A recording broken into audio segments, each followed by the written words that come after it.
तो सभी श्रोता दर्शकों के कुमाऊनी शब्द संपदा तरफ नमस्कार। ठीक 6 बज रही, तारीख छु 15 सितंबर 2020 और टाइम होगा कि अपनी सबों का असल कुशल करीजो और अपने भाषा तौर पे पुरधुनी में जो रोनी हमारे कुमाऊनी लोग छन उन दिगड़ जुड़ी जो।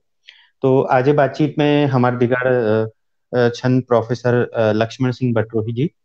हम गौरवान्वित महसूस करनू कि यह बातचीत जो सिलसिला छे वो मैं आज आपको हमारे दिगर छा।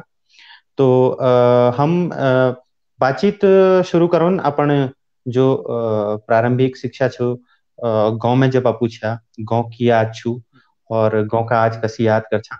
और श्रोता दर्शकों को हम बता देनू कि प्रोफेसर लक्ष्मण सिंह बटरोही जी हमारे दिगर छन नैनीताल में। और हम उन्हों दिगड़ असल कुशल और तमाम जीवनक अनुभव अपन भाषा में बांटने हैं। और चलो हम देखने हैं कि 14 तारीख पे हिंदी सप्ताह मनाई जना। तो जब हिंदी की बात करूँ तो एक जड़ छन हमारी बोल और बोलियों की स्थिति छू उके जब हम पकड़ोन वो समस्याओं के तब हम देख पान कि हिंदी स्थिति कह सकें और कसी हमको अपनानू। तो ये बातचीत के शुरू करनू सर आपको नमस्कार। हम्म, नमस्कार आपको जी। बचपन में थोड़ा हमारे श्रोता दर्शकों को ले जाओ। जी जी। हाँ, मेरे जन्म जन्म आया करीब 75 साल पहले। 25 अप्रैल 1946 में छानगो में भौजी। छानगो ये अलमड़ जिले के एक सेंट्रल अल्मोड़ा एक पुरानी पट्टी से सालम पट्टी।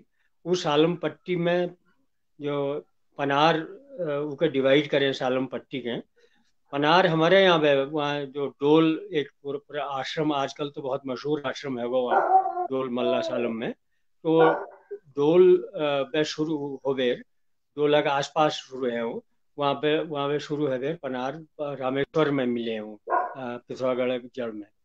तो उमें जो जो मेरे बचपन छी वही के पनारा किनारे एक गाँव छे छानगो। वहाँ मेरे जन्म भौजी और 1946 में। और मैं वहीं पढ़ो वहाँ देवीथल एक कोनी एक वहाँ धार में एक स्कूल थी। ज्वालादत्त जोशी हमारे मेरे मास्टर जी बचपन में पुराने जमाने में। लेकिन वो बहुत हमारे जीवन में वो मेरे ख्याल में सबने के जीवन में प्राइमरी जो प्रारंभिक अध्यापक होनी उन्होंने बहुत बहुत प्रभाव जबरदस्त प्रभाव रहो मेरे जीवन को बढ़ाने में ले। मेरे प्रारंभिक शिक्षक ज्वालाधर शर्मा जी अब तो नहते नु तो उन्हें बहुत प्रभाव रहो। उन्होंने मुझे भाषा सिखाया वगैरह वगैरह। जो इस सिलसिले में मैं जो बात महत्वपूर्ण मैं लगी जेको जैक बारे में मैं बताना चाहूँ। जब मैं हमूल मैं स्कूल पढ़ाई शुरू करी वो वक्त दर्जा 2 तक हमार मास्टर साहब ज्वालादित जी पहली तो ज्वालादित जी बाद में एक आध और शिक्षक वहाँ आ गए जी। तो हमको कुमाऊनी में पढ़ो छी मतलब दर्जा 2 तक कुमाऊनी में दर्जा 2 में फिर हिंदी में दर्जा 6 में फिर अंग्रेजी और संस्कृत वगैरह वगैरह ये भाषा शुरू हो जी।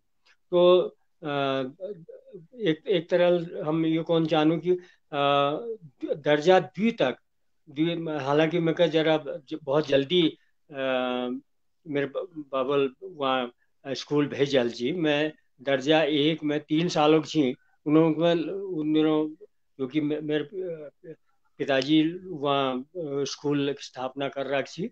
और उन्होंने वो उन्होंने एक तरह से उन्होंने दर्जा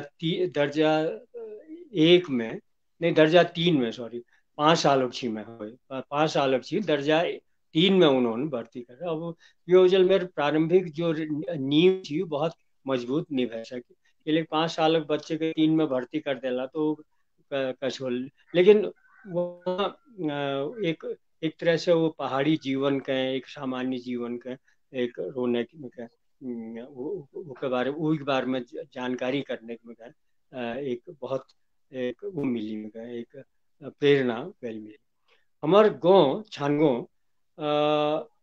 एक पहाड़ी से वो ग्वालदे कोट को नहीं हो, ग्वालदे कोट में गोल्ड देवता का कोट, गोल्ड देवता का किला, एक तरह से ग्वालदे कोट का हिंदी में अगर हम करें चाहें तो वो वीक जड़ में वीक जड़ में क्या बीज में छानगो हमार गाँव छी सामण बडियार नामक गाँव छी। वहाँ की एक ऊंची चोटी सी ये के नाम वी के पैरेलल वी के बगल में वहाँ एक दुर्गा देवी मंदिर से, और वो दुर्गा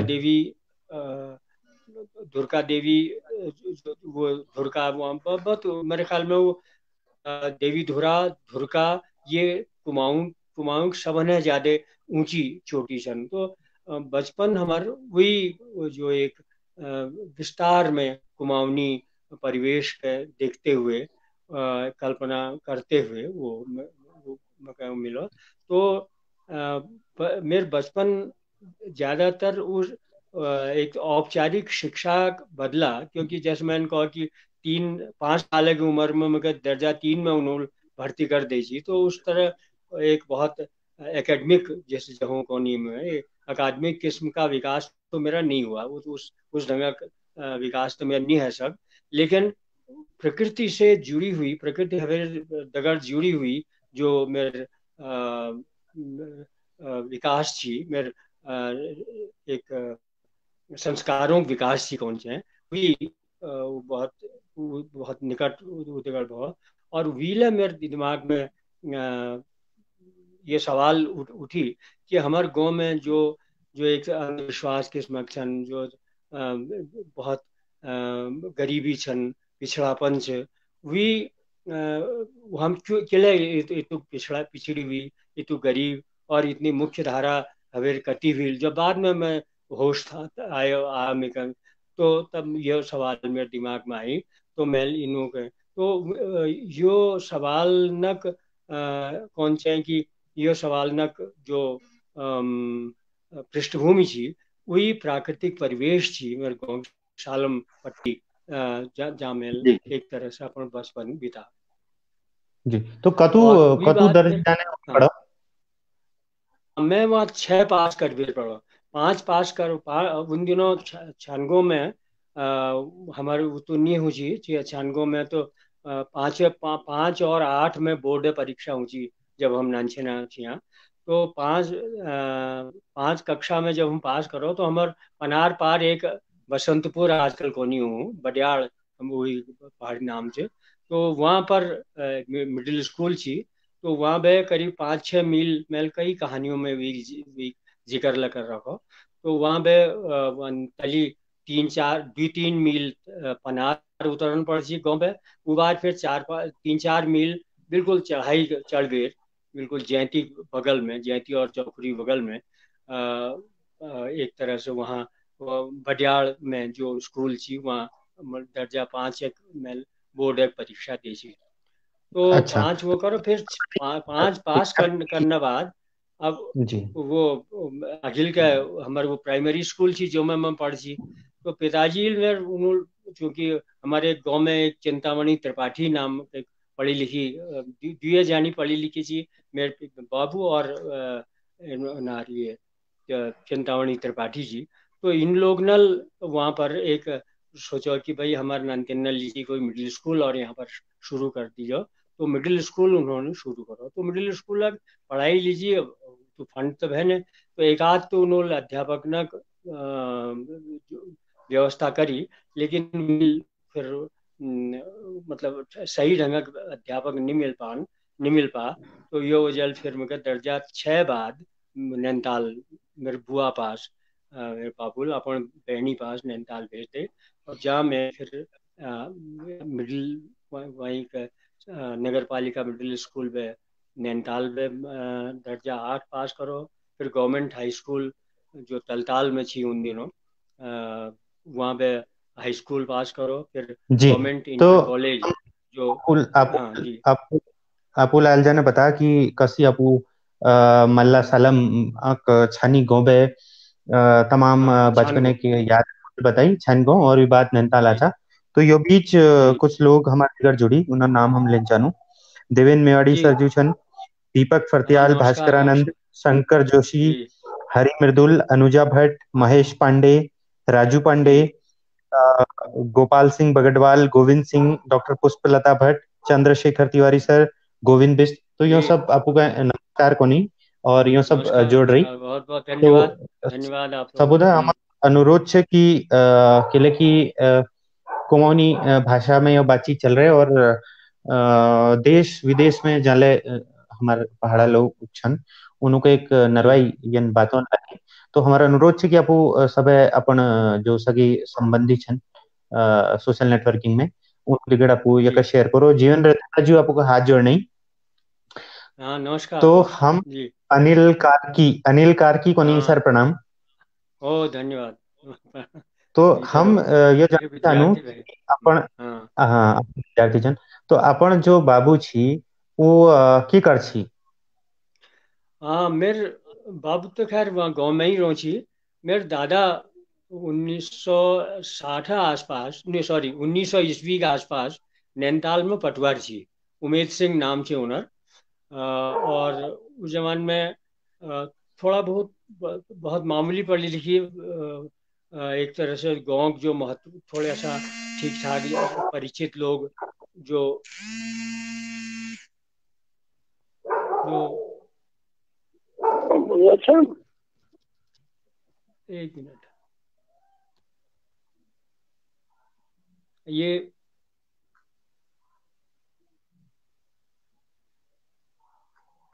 हेलो जी, जी। सुनी ना। हाँ, हो सुनी ना। बीच में सब कह के फोन है कुछ। तो अ, मेरे मेरे दादा उमेश सिंह जो छी वो नैनीताल में पटवार छी 1900 की ईस्वी के आसपास। तो बहुत कला प्रेमी किस्म का आदमी थी, बहुत ज़्यादा पढ़ी लिखी थे उस जमाने में पहुंची। लेकिन अब एक संभ्रांत किस्म का ठोकदार वहाँ को इलाका है हूँ। तो उन्होंने वो अंग्रेज सरकार वहाँ सालम मल्ला सालम पट्टी एक पटवारी रूप में उन्होंने चुना शायद। तो वो बाद में नैनीतालक पटवारी थी, सखाता पट्टी पहुंची और नैनीताल उन दिनों। तो वहाँ को पटवारी है बची। तो उन के खेल कूद और सांस्कृतिक कार्यक्रम वगैरह के प्रति बहुत बहुत रुचि सुरुचि थी। तो इस कोनी की वो नैनीताल में एक बार वो और खासकर फुटबॉल वगैरह को फुटबॉल के प्रति बहुत ज़्यादा रुचि उनर थी। तो उन दिनों एक नैनी वॉन्डर्स कवेर नैनीताल में एक फुटबॉलर टीम हुआ करती थी, बड़ी मशहूर नैनी वॉन्डर्स कवेर। उन यहाँ फुटबॉलर मैच हुआ कर जी।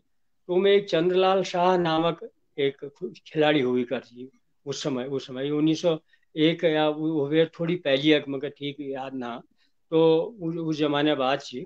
तो ये तो उनर फुटबॉल हवेर इतु प्रभावित हुई हूँ चंद्रलाल शाह जो चनी मस्तान ले पहुंची उन्होंने उस समय वो वक्त। तो उन्होंने ये तो प्रभावित हुई, उन्होंने कहा कि यार मैं तुमको तुम्हारे इतने से प्रभावित हूँ, इतने तुम्हारे फुटबॉल से, तो मैं क्या तुम्हारे लिए कर सकता हूँ। फिर खुदा कहा अच्छा मैं तुम अपनी बेटी तुमको देता हूँ। तो बहुत मुक्त होकर के उन्होंने कहा। तो उनसे मेरी बुआ की और उनके बीच में बहुत अंतर था। वो शायद 13 की मेरी बुआ 13 साल की थी। और जो मेरे फूफा जी थी चंदलाल शाह या चनी मस्तान जन हो पहुंची, फुटबॉलर बहुत मशहूर खिलाड़ी नैनी वंडर्स में उन्हें काफ़ी चर्चा थी। तो उन्होंने दगड़ उन्हें लगभग 25-26 साल की उम्र थी। लगभग 12 और शादियाँ उन दिनों खैर 10 किस्म का अंतर ऊंची ले। तो उन्हें दगड़ ब्याह उनूल कर ले ये उजल मेरे जो बचपन नैनीताल में मैं कहो ना मैं बुआ अपन पास से रही वहीं मैं फिर हाई स्कूल और अगिलक शिक्षा लगातार मतलब दर्जा 6 बाद लगातार मैं जो शिक्षा है वो नैनीताल में बुआ दगड़ है। तो और उनर मेरे साथ बचपन जो छी एक तरह से शाह परिवार में मेरे बीतो। और मेरी भाषा में ले ये योजल जो गाँव में तो हमारे तो खसपरजिया हम लोग बुलानी ना वहाँ कुमाऊनी जो मशहूर एक तरह स्टैंडर्ड कुमाऊनी जो हो आजकल हम लोग कोनो। तो उस स्टैंडर्ड कुमाऊनी खसपरजिया के हमारे बोल छी मेरे बचपन के बोल छी। लेकिन जब नैनीताल में जब मेरा पालन पोषण हो तो स्वाभाविक है जो परिवेश में हम लोग रहनू वो परिवेशक भाषा का प्रभाव हमारे ऊपर पड़ो। तो शाह लोगों की भाषा का प्रभाव वो प्रभाव मेरे ऊपर पड़ो। तो थोड़ा मेरी भाषा में एक खसपरजिया और ये नैनीताल की जो शाह लोगों की भाषा है उसका मिला जुला प्रभाव उसका मिली जुली प्रभाव मेरी भाषा में मिलो। और ये वजह कभी कभी तस किस्म कंफ्यूजन में खैर देखने में मिलो। तो जी। बहरहाल मैं कौन चाहनी सी कि हाँ मैं आपको यह पहले कि एक आपू दे हम अपन उच्च शिक्षा की बात करूं। एक नाम जो जी शुरुआती चरण में जुड़ रही छी ज्ञान पंत हाँ जी वरिष्ठ छन हमार जी लखनऊ जी पे धन्यवाद अरे उनर हाँ सब उनर परिचित उनर जी उनर जिज्ञासा छु तीन थोकदार के लिए बेर उ हम अगिल बात करूं। ये के अलावा हाँ भूपेंद्र बिष्ट, गोपाल सिंह बिष्ट, संजय उप्रेती, प्रदीप पंत, कमलेश जोशी, जी ज्योतिर्मयी पंत, किशोर उप्रेती, यो सब लोग आपू दिगड़ जुड़ रही। चंद्रशेखर तिवारी जी लिखनी सालम पट्टिक जनजीवन हाँ और वहाँ परिप्रेक्षक आपू लेखन साहित्य में साफ तौर पर प्रभाव देखी दूं। जी, ये बार में हम जी चंद्रशेखर साहब से अगल बातचीत करूं। तो जब आपू जरूर नैनीताल आगे छा छा परिवार में आपू पलना छा और उनर हम्म, जो भाषा छ वीक अपन जो बुलाना तरीक छे उमें साफ पछाण देखिने। तो अब जब जी हायर एजुकेशन वीक बार में हम जानन चाहूँ साहित्यिक टेस्ट जी पहले भी छी। हाँ हाँ हाँ मैं जस्ट मैंने कहा कि सन 1956 में 10 साल की उम्र थी मेरे दर्जा 7 में मैं भर्ती बची नैनीतालक में ये मिडिल स्कूल में। हमारे बिल्कुल बाजारक आइले से वहीं नगर पालिका नैनीताल वाल सब जाननी कि बड़ा बाजार जो नैनीताल के मुख्य बाजार से वही बिल्कुल पूर्ण में जहाँ आजकल इंदिरा मार्केट कही जा वो जगह लगी हुई नगर पालिका जूनियर हाई स्कूल से वहाँ मेरे दर्जा 6 दर्जा सॉरी सॉरी 6 तक तो मैं वहीं पढ़ो गो में पढ़ो छानगो में ही पढ़ो। वो बाद 7 और 8 मैं वहाँ पे मिडिल स्कूल में पढ़ा। 8 मिडिल स्कूल पर 8 बोर्ड परीक्षा है मेरे तो वो पास करने के बाद गवर्नमेंट हाई स्कूल में मैं नैनीताल गवर्नमेंट हाई स्कूल में वहाँ पे मेरा दाखिला होची नैनीताल में। और वो बाद फिर इंटर में जब मैंने हाई स्कूल कर ले तो इंटर में गवर्नमेंट इंटर कॉलेज में मैं भर्ती हुई। उस जमान में यो सन 1900 मेरे ख्याल 1962 61 62 एक बात हुन जाए। तो 1961 62 में government inter college high school दगड़ जुड़ी हुई नहीं थी जैसा आजकल तो गवर्नमेंट इंटर कॉलेज में गवर्नमेंट हाई स्कूल और गवर्नमेंट इंटर कॉलेज दियो एक का जैसन।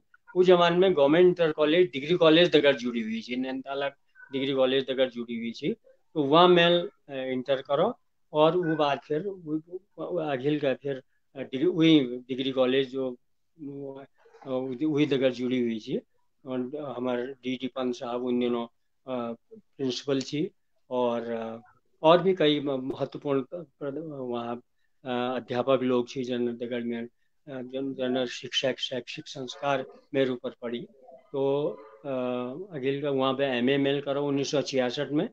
और 1966 में एमए करना बाद फिर मैं मेरे पास नैनीताल में जो अध्यापक चाहिए वो बहुत मैं पसंद नहीं आया। मैं लगो कि वो पूरा पुरानी साहित्य की पुरानी प्राचीन साहित्य से जगह जुड़ी हुई लोग थी।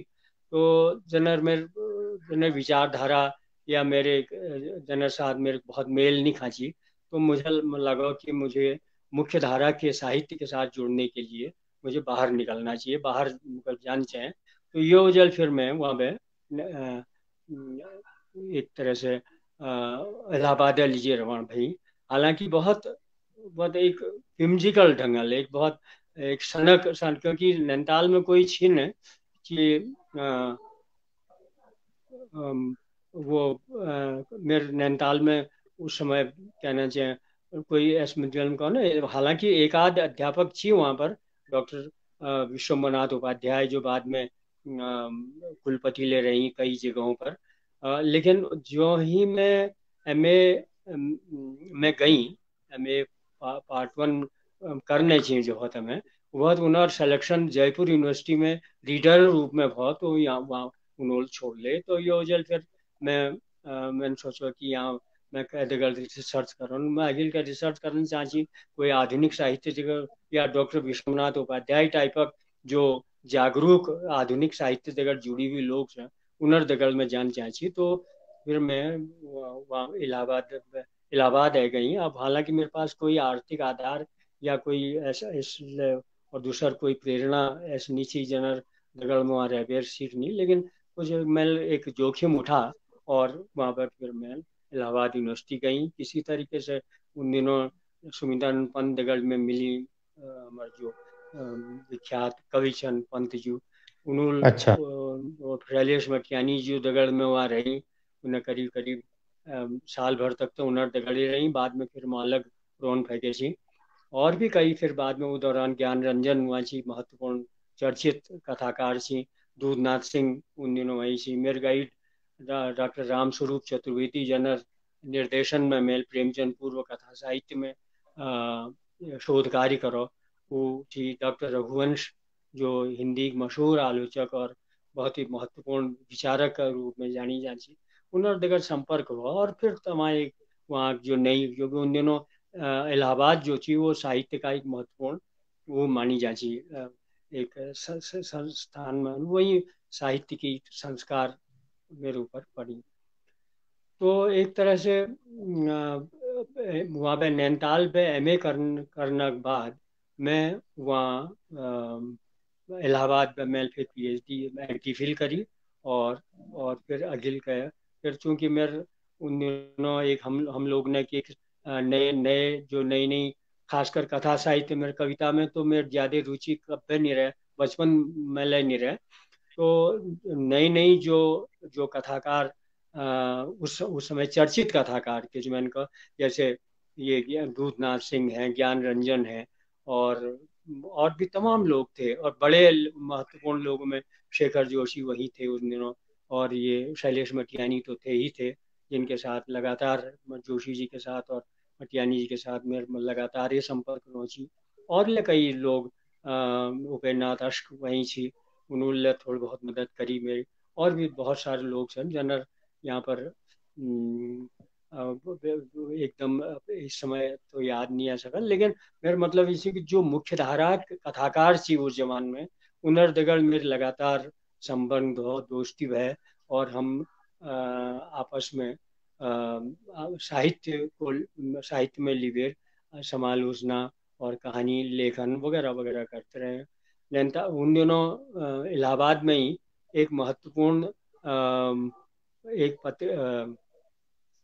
पत्रिका, कहानी पत्रिका प्रेमचंद जी जो ठुल चाल छी श्रीपत राय उनर वो का निकाल छी, मैं नैनीतालक मेर एक बहुत मशहूर जो यहाँ उपस्थित लसन देवेंद्र मेवाड़ी, हम लोग मेरे बचपनक मतलब जब हम लोग एमए वो एमएससी करना छी, मैं एमए करने छी, बल्कि वो बीएससी और एमएससी में दगड़े छी हम लोग, तो उनर दगड़ बातचीत करते हुए साहित्य संस्कार पैदा हुई, और यह धीरे धीरे अखिल के विकास करते हुए, और ले कई लोग छी नैनीताल में, ओम प्रकाश गंगुला छी, मिताली गांगुली एक हमार महवेश जूनियर छी वहाँ पर छी, वही अलावा और भी कई लोग छी, हमारे उस जमाने में क्रैंक्स नामक एक संस्था थी नैनीताल में, तो ये संस्था जैल जैक बाद में जैक उद्घाटन उस जमाने में आचार्य कृपलानी सुजाता कृपलानी पति आचार्य कृपलानी वहाँ आई, उन्होंने हमारे एक उद्घाटन करो, बल्कि उन्होंने कहो देवेन अभी मेवाड़ी जी याद दिला मैं पिछले दिनों कि जब वो नैनी आए थे उसमें क्या नाम ये कृपलानी जी उद्घाटन करने के लिए आए थे, तो उन्होंने कहा कि नैनीताल हिंदी में भारत में केवल एक ही क्रैंक हुआ था। आप कैसे अपने आप को क्रैंक कहते हो? हमें तो गांधी के अलावा दूसरा कोई क्रैंक मिला ही नहीं। तो सबसे बड़ा क्रैंक तो गांधी था। तो उन्होंने बाद में हमको आशीर्वाद दिया कि बेटा तुम लोग गांधी की तरह से आगे बढ़ो। और मुख्य जो जो परंपरा है, लीक लीक के आगे कभी सिर मत झुकाओ। नए नए प्रयोग करते रहो, नए नए ढंग से आगे बढ़ते रहो। और मेरे साहित्य में औनक पछिल एक तरह यही दृष्टि थी कि मैं जो जो परंपरागत या जो लीक पीटने वाली जो परंपरा है उससे अलग हट करके मैं कुछ करना चाहता था। और इसमें जी। हम संयोग से मैं मुझे थोड़ा आपू का जी रोकनी, जी यो लीक जी की छी, यो लीक की छी जगह आपू थोड़ा अस्वीकार कर छा हाँ जब अखिल। हाँ, मतलब लीक मतलब एक तो हमारे यहाँ जो साहित्य जो था ना, वो साहित्य के बारे में कुछ कुछ अलग नए तरह के प्रयोग करने में लोग उनका बहुत बहुत पसंद नहीं करती। अगर हम लोग जैसा जो इन लोगों ने जो हमारे यहाँ ये छायावादी साहित्य है ना, पुराना जो वो पुराने साहित्य है, उसमें एक विद्रोह का स्वर नहीं मिलता, पर वहाँ के मानव का स्वर नहीं मिलता। इसीलिए हमारे वहाँ जो हम हमसे पुरानी जो पीढ़ियाँ थी, हमसे सन 60 से पहले की जो पीढ़ियाँ थी, वो प्रकृति विकृति का, पहाड़ के नाम पर प्रकृति का चित्रण तो करती थी, लेकिन उसके अलावा जो उसका जो अम, जो वहाँ का जो बदलता हुआ मनुष्य है, मानवीय संस्कृति है, मानवीय स्थितियां हैं, उनको उनका उल्लेख, वो उनका चित्रण वो नहीं करती थी। लीक का जी। मतलब ये हम मेन मतलब हम यही थी। हाँ कि जी। एक तरफ छायावादी प्रकृति चित्रण और यह सब चल रहा थी, हाँ और हर हाँ तरफ आप लोग छा जो कौन की साहित्य केंद्र में मनुष्य होना चाहें। तो हाँ मनुष्य हाँ की तमाम समस्याएं और चुनौती वो टाइम पे होने ले, पहाड़ों के लिए हाँ, बात करो बिल्कुल या बिल्कुल। महापुर औछा वहां लिए बात करो, तो यह जो बिल्कुल। समस्या छी, कुरीति छी, हम्म। वो की चीज पर न लिखी जना छी। वो एडजस्टमेंट कौन है, बदलता हुआ जो मनुष्य था, यानी एक सामाजिक। अभी मैंने पता नहीं आपको, अभी मैंने ये पिछला ये हम तीन ठोकदार में, जैसे मैंने कहा ना मैं लिख रहा हूँ, तो पता नहीं आप जी उसको में नजर पड़े होने वाली, और फिर पहले में शिवानी पर एक पूछी पिछली पिछली पिछली वाली किस्त एक उसमें शिवानी पर थी। उसमें मैंने युवा, या उससे पहले शैलेश मटियानी में वो लिख रही। तो जो जो बदला हुआ प्रकृति के बदले पहाड़ी आदमी को, क्योंकि ओवेर पहली, हमन हवेर पहली, या शैलेश मटियानी हवेर पहली, शिवानी हवेर पहली, जो जो पहाड़ की जो छवि थी, पहाड़ को जो जाना जाता था, वो यहाँ की प्रकृति के रूप में जाना जाता था। वो चाहे सुमित्रानंद पंत हो, इला चंद्र जोशी हो, गोविंद वल्लभ पंत हो, या अगर कुमाऊनी के ही कवियों को लें तो हमारे जो गुमानी पंत हो, या अपना जो ये गौरदा वगैरह जो यहाँ कुमाऊनी कविजन, इन्होंने ज्यादातर यहाँ यहाँ की प्रकृति के ही रेखांकित करो। उनर जो जो नया मानव खड़ा हो रहा है, नया पढ़ा लिखा जो युवा उभर करके, लड़कियां भी लड़के भी जो उभर करके सामने आ रही हैं, इसकी ओर ध्यान आकर्षित करने का काम, इसलिए मैंने कहा कि सबन हवेर पहली, कि यह जो नई मध्य वर्ग उभरना चाहिए पहाड़ों में, कुमाऊं कुमाऊं में, वीक और ध्यान आकर्षित करो सबन हवेर पहली, शैलेश मटियानी और शिवानी, ये दो लोग ना, खासकर स्त्री चरित्रों को लेकर के। बल्कि मैंने पिछली वाल किस्त में जो हम तीन ठोकदार में, मैंने शिवानी की पहल कहानी जो छे महत्वपूर्ण कहानी, लाठी, जो धर्मियों में छपाई थी उस जमान में, तो लाठी के माध्यम से, शिवानी की कहानी लाठी के माध्यम से, जो एक नया पहाड़ी पढ़ी लिखी औरत के आने के बाद, पहाड़ों में नई पढ़ी लिखी स्त्री के आने के बाद, पुरुष जो था, पति जो था, वो एक खलनायक के रूप में उभरा। वो एक अब तक वो विशिष्ट, आप उसको पढ़ेंगे तो उसके माध्यम से, क्योंकि अहल बतौन ज्यादा ये तो विस्तारल संभव नहीं हो। तो मुख्य ना में यो कौन सर। चाह कि जी जी जी। हाँ।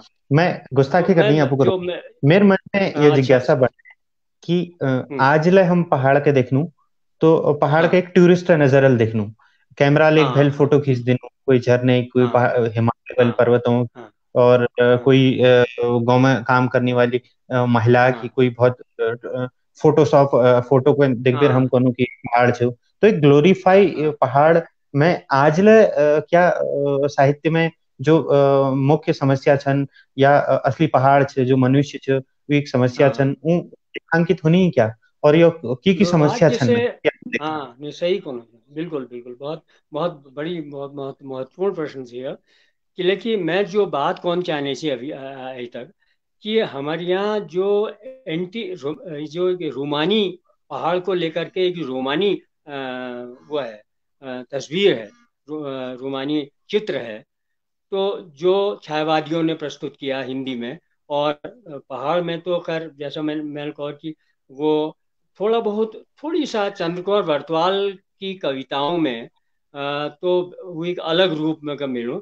लेकिन पहाड़ पे जो जो जोले आई, चाहे वो मैंने कहा कि सुमित्रानंद पंत हो, चाहे वो अपना ये अपने ये इलाचंद जी हों, गोविंद बल्लभ पंत जी हों, ये इन सब में वो पहाड़ का वो जो वास्तविक जिसके जैक बार में अपुन लहल ध्यान आकर्षित करो, वो बार में बात निभाए।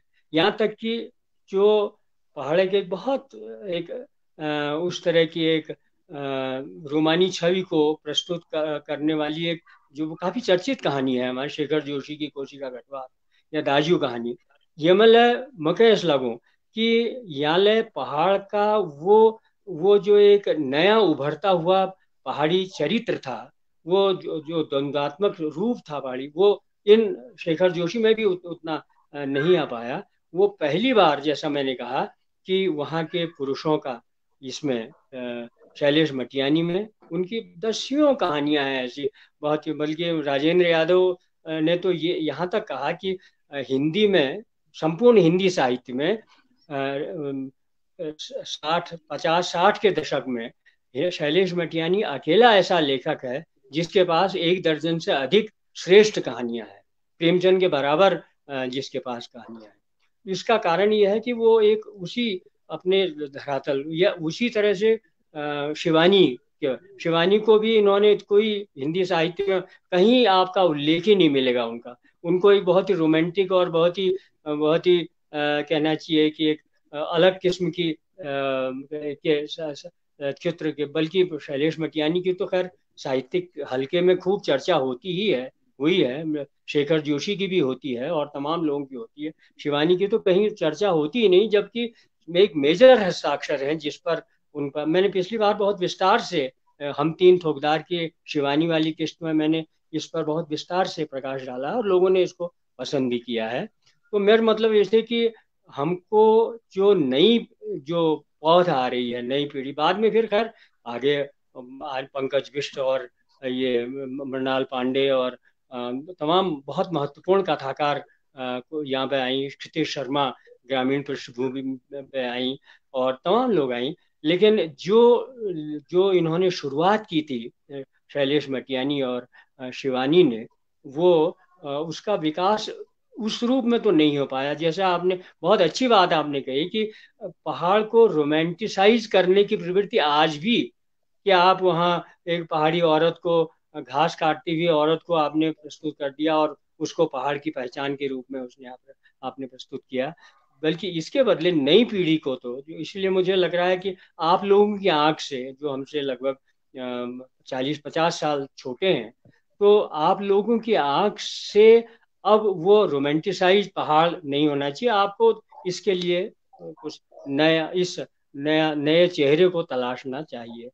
दुर्भाग्य जी। से हमारे यहाँ हम जो साहित्य को लेकर के वो भी बनी हुई है ना, साहित्य पूर्वाग्रह भी बने हुए। साहित्य माने जो आपको नॉस्टैल्जिया की ओर ले जाता है, जो आपको एक बहुत ही दूसरी दुनिया में, एक सपनों की दुनिया में ले जाता है। साहित्य वो नहीं है। साहित्य जो आपको जिंदगी के यथार्थ को, बल्कि इसी यथार्थ को प्रस्तुत करने के लिए तो जो जो इस समय का सबसे बड़ा उपन्यासकार हुआ है मार्केज, उसने कितनी 100 ईयर्स ऑफ सॉलिट्यूड में अपने समय को, अपने समाज को एक एक जादुई यथार्थ के रूप में प्रस्तुत करने की कोशिश की। तो हम लोगों का, नई पीढ़ी के, पहाड़ की नई पीढ़ी के, जो शिवानी और शैलेश मटियानी वाली जो स्वर છે એ કે અખિલ બળે ફેર यहाँ बार में कोई बृहद शुरुआत करनी चाहिए। और मुझे लागू कि पहाड़ के लेखकों का भविष्य जो है,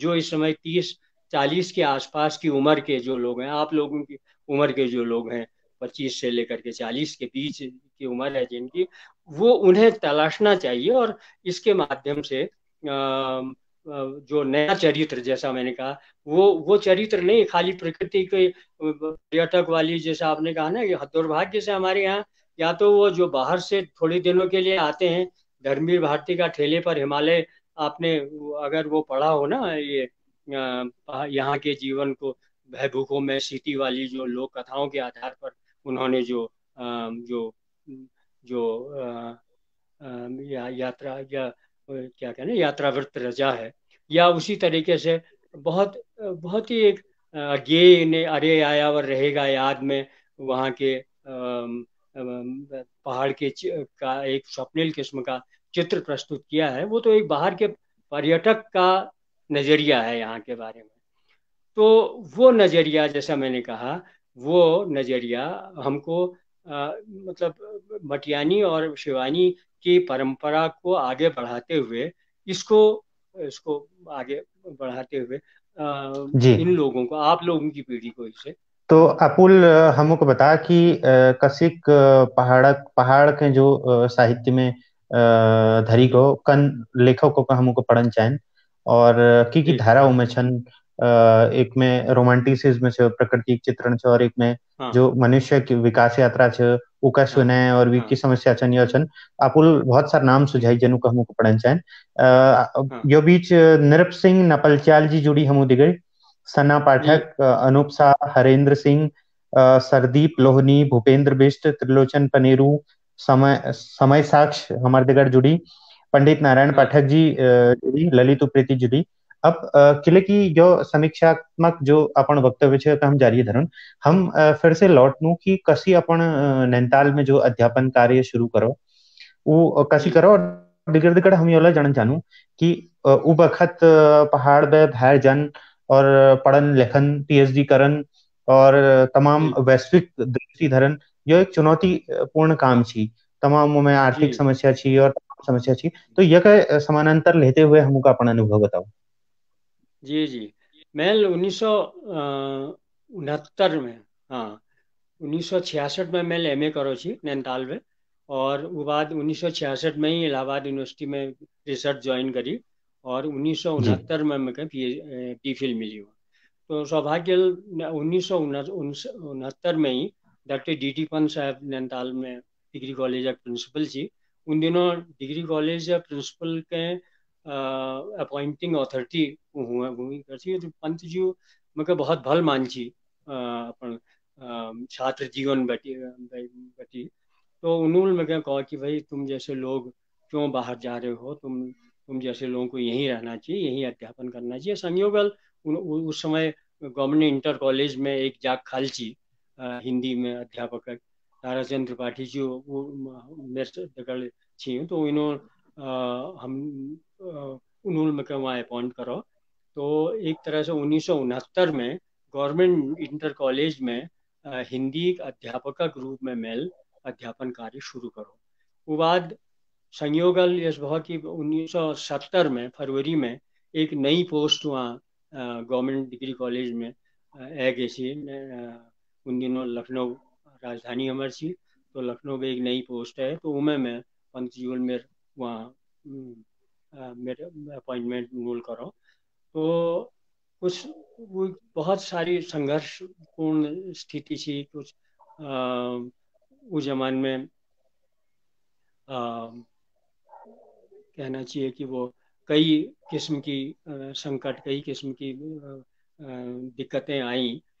अब उनके बारे में विस्तार से तो बताने की जरूरत वो नहीं है, लेकिन बड़ा संघर्षपूर्ण रहा कि जिस तरह की मेरी पृष्ठभूमि में से आया हुआ जो आदमी जिसके ना फिर ले आर्थिक। किले की हमरा हाँ यह चर्चा चैन कि को समस्या हाँ छी और कसी उबे हम संघर्ष करो किले की प्रेरणा ले हाँ मिले ने सर सुननी देखने वालों को हाँ प्रेरणा मिले हम यह हाँ बातें के लिए जांच कि वो समस्या आज हाँ छन या नातन तो थोड़ा हम जनन जानू हाँ। कि वो को समस्या थी। अच्छा अच्छा, जरूर जरूर।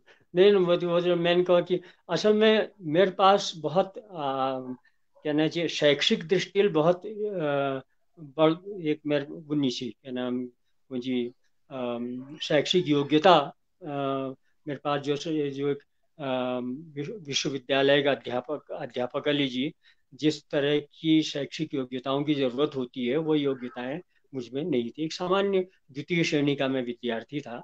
और उस जमाने में इलाहाबाद यूनिवर्सिटी में रिसर्च करना लीजिए द्वितीय श्रेणी क्या वो आगरा यूनिवर्सिटी का प्रथम श्रेणी के आदमी को भी वहाँ वो नहीं मिलता था। कहना चाहिए कि वो उनको मौका नहीं मिलता था। खैर किस इत्तेफाक जैसे मैंने कहा कि क्योंकि मैं एक कहानीकार के रूप में, कहानी लेखक के रूप में और समालोचक के रूप में हिंदी में जाना जाने लगा था। बालकृष्ण राव उन दिनों शिवाई चिंतामणि साहब के बेटे, बहुत मशहूर, जो बाद में आगरा यूनिवर्सिटी के वाइस चांसलर भी रहे, माध्यम पत्रिका निकालते थे और वो मेरी और देवेंद्र मेवाड़ी की कहानियां उन्होंने माध्यम में छापी थी। और हिंदी जगत में मैं पर्याप्त चर्चित होने उसी समय होने लगा था और कहानी पत्रिका में मेरी समीक्षाएं छपती थी। तो इस वजह से चूंकि मेरी हिंदी साहित्य संसार में मेरी एक एक तरह से पहचान बन चुकी थी, इसलिए एकेडमिक कैरियर बीच में आड़े नहीं आया। हालांकि कठिनाई बहुत पड़ी, बीच लोगों ने उस शिकायत भी की मेरी। बल्कि जब मेरा नियुक्ति है वहाँ डिग्री कॉलेज नैनीताल में, तो एक एमएलए थी उनुल वहाँ लखनऊ, नहीं एक हाँ एमएलए थी या कोई महत्वपूर्ण राजनेता थी, उन्होंने मेरे खिलाफ वहाँ संसद में, विधानसभा में सवाल ले उठा कि ये ऐसे आदमी को, ऐसे करियर वाले आदमी को आपने कैसे डिग्री कॉलेज का वो कर दिया, नियुक्ति उन्होंने कर दी। तो बाद में फिर बल्कि 8 महीने तक मेरा केस लगातार वो एक तरह से ठंडे बस्ते पर रहा। और एक कई बार तो ये नौबत आ गई कि अब मेरी नौकरी खत्म हो जाएगी। लेकिन पंतजूल मेर साथ दे। उन दिनों मेरे प्रिंसिपल थी डॉक्टर राकेश गुप्त, हिंदी का बाद में प्रिंसिपल बनी, लेकिन हिंदी का अध्यक्ष ले छी हमारे हिंदी विभागक। उन्होंने मेरे बहुत पक्ष ले। उन्होंने कहा कि आपके जो बढ़िया लगातार फर्स्ट क्लास जो विद्यार्थी हैं उनके साथ आप बटरोही को बैठाइए और दोनों को एक साथ परीक्षा लीजिए। तो अगर वो कहीं आपको कम दिखाई देता है तो मैं कल को मैं उसका सारा जो उनको तनख्वाह दी गई है मैं उसको भरूंगा। पंत जी ने मेरे बारे में कहा था। मतलब जबकि पंजू बार में मेरे कोई मैंने मेरे गाँव भयू न मेरे कोई उनरदगढ़ के किस्मक लगाव छी के किस्मक संबंध छी। लेकिन यही थी कि वो मेरे एक तरह से साहित्यिक प्रतिभा के बारे में मैं जानती हूँ और उन्होंने मेरे दगड़ दे। और लगातार वही प्रेरणा यो है कि हिंदी में मैं जो उस समय जो चर्चित कहानीकार और लेखक थी उन्होंने दगड़ जो जो जो यल मेरे एकेडमिक कैरियर में जो सीमा थी उनको दूर करने की कोशिश की। तब मगर लागो कि हम जो बहुत दूर दराज है, बहुत गाँव भैर गाँव जहाँ को नहीं ना हमारे पहाड़ में, तो भैर गाँव जो लोग मुख्य धारा अगर कटी हुई लोग हैं उनमें अगर हम अपने जड़ों तक जुड़ी हुई, अगर हम अपनी वास्तविक रूप से अपनी जड़ों को प्रस्तुत करेंगे तो हमें जरूर हमें मुख्य धारा में मदद मिलल है मर। तो जी यही वजह तो मैं फिर आपो समझ। आपू यो कौन छो कि हम कहीं ले रहूं कतले हाँ कोई स्तर पर पहुंच जाऊं लेकिन जड़ तक जुड़ी रहना जरूरी छो। बढ़िया। तो बिल्कुल। महादेवी सृजन पीठ के लिए बेर अपन एक ठुल काम करो और उकल बेर हम्म कई बार विवाद ले उभरनी। तो हम थोड़ा हम्म वास्तविक स्थिति के जाना की को वो वक्त की परिस्थिति हाँ थी और की समस्या जी आपण सामने आई और आज की दीक्षा आपको महादेवी सृजन पीठ के जी लिए की एक ठुल संस्था छ पूरे देश में विश्व में तो ये कल भी हम अपन हाँ अनुभव हाँ जाने महान એટલે संयोग बात छी कि आप आज तो कुमाऊं विश्वविद्यालय की एक पीठ के रूप में जानी जाती है, जबकि ऐसा कुछ नहीं था। ये अ, असल में मैं जब मुझे याद है शायद 2006 2004 की बात है। 2004 में मैं इलाहाबाद में एक वाइवा ल्यूहों गई थी। इलाहाबाद यूनिवर्सिटी के एक वाइवा ल्यूहों सत्यप्रकाश मिश्र उन दिनों वहाँ अध्यक्ष जी इलाहाबाद यूनिवर्सिटी में। मेरे दोस्त जी हूँ हम लोग। चूँकि मैं इलाहाबाद यूनिवर्सिटी में पीएचडी करी, डी फिल करी, तो वहाँ मेरे मुलाकात मतलब मुझे एक दिन मेरे रामजी पांडे जी वहाँ रामजी पांडे बाब वो महादेवी वर्मा सचिव रही है ना महादेवी रामजी पांडे। तो रामजी पांडे मेरे से 2 साल जूनियर थी, बल्कि वीरेन डंगवाल के साथ क्लास फेलो भी रहे थे ये रामजी पांडे।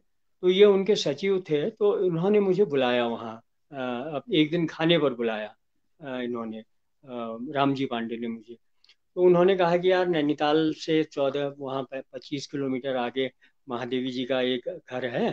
तुम ऐसा करो कि उसका उसकी किसी तरीके से अगर इसकी रखवाली कर सकते हो, उसको लेखकों के काम आ सके वो। नहीं तो हो ये रहा है कि वहाँ धीरे धीरे उनके जमीन पर और उनके घर में लोग कब्जा करते चले जा रहे हैं।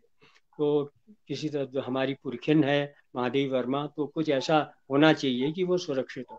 तो मैंने कहा नहीं नहीं, मैं क्यों नहीं, मैं तो पास में। तो उन्होंने ये मुझसे कहा कि आप के घर के पास नैनीताल तुम वहीं पर हो, नज़दीक में ही हो, और महादेवी जी के साथ भी तुम जुड़े हुए हो, तो किसी तरीके से उसको बचाओ और उसको आगे बढ़ाओ। अब मैं बहुत भावुकतावश हाँ कह दे मैं करूँ तो कह दे उन्होंने। लेकिन जब मैं वहाँ गई कुछ दिनों बाद, तो मैं देख कर हैरान रह गई कि वो असल में वहाँ उन्होंने एक राम सिंह कवेर एक चौकीदार छी, उन्होंने घरेलू नौकर छी महादेवी जी के। जब बचपन उन्होंने दगड़ रही थी, तो वो वहाँ रोची। एक मिनट, हेलो सुनी इन्होंने? फोन थोड़ा सिद्ध कर लिया हाँ अयो हाँ, मैं थोड़ी देर में बात करूंगा, अभी जरा कुछ बात हो रही है।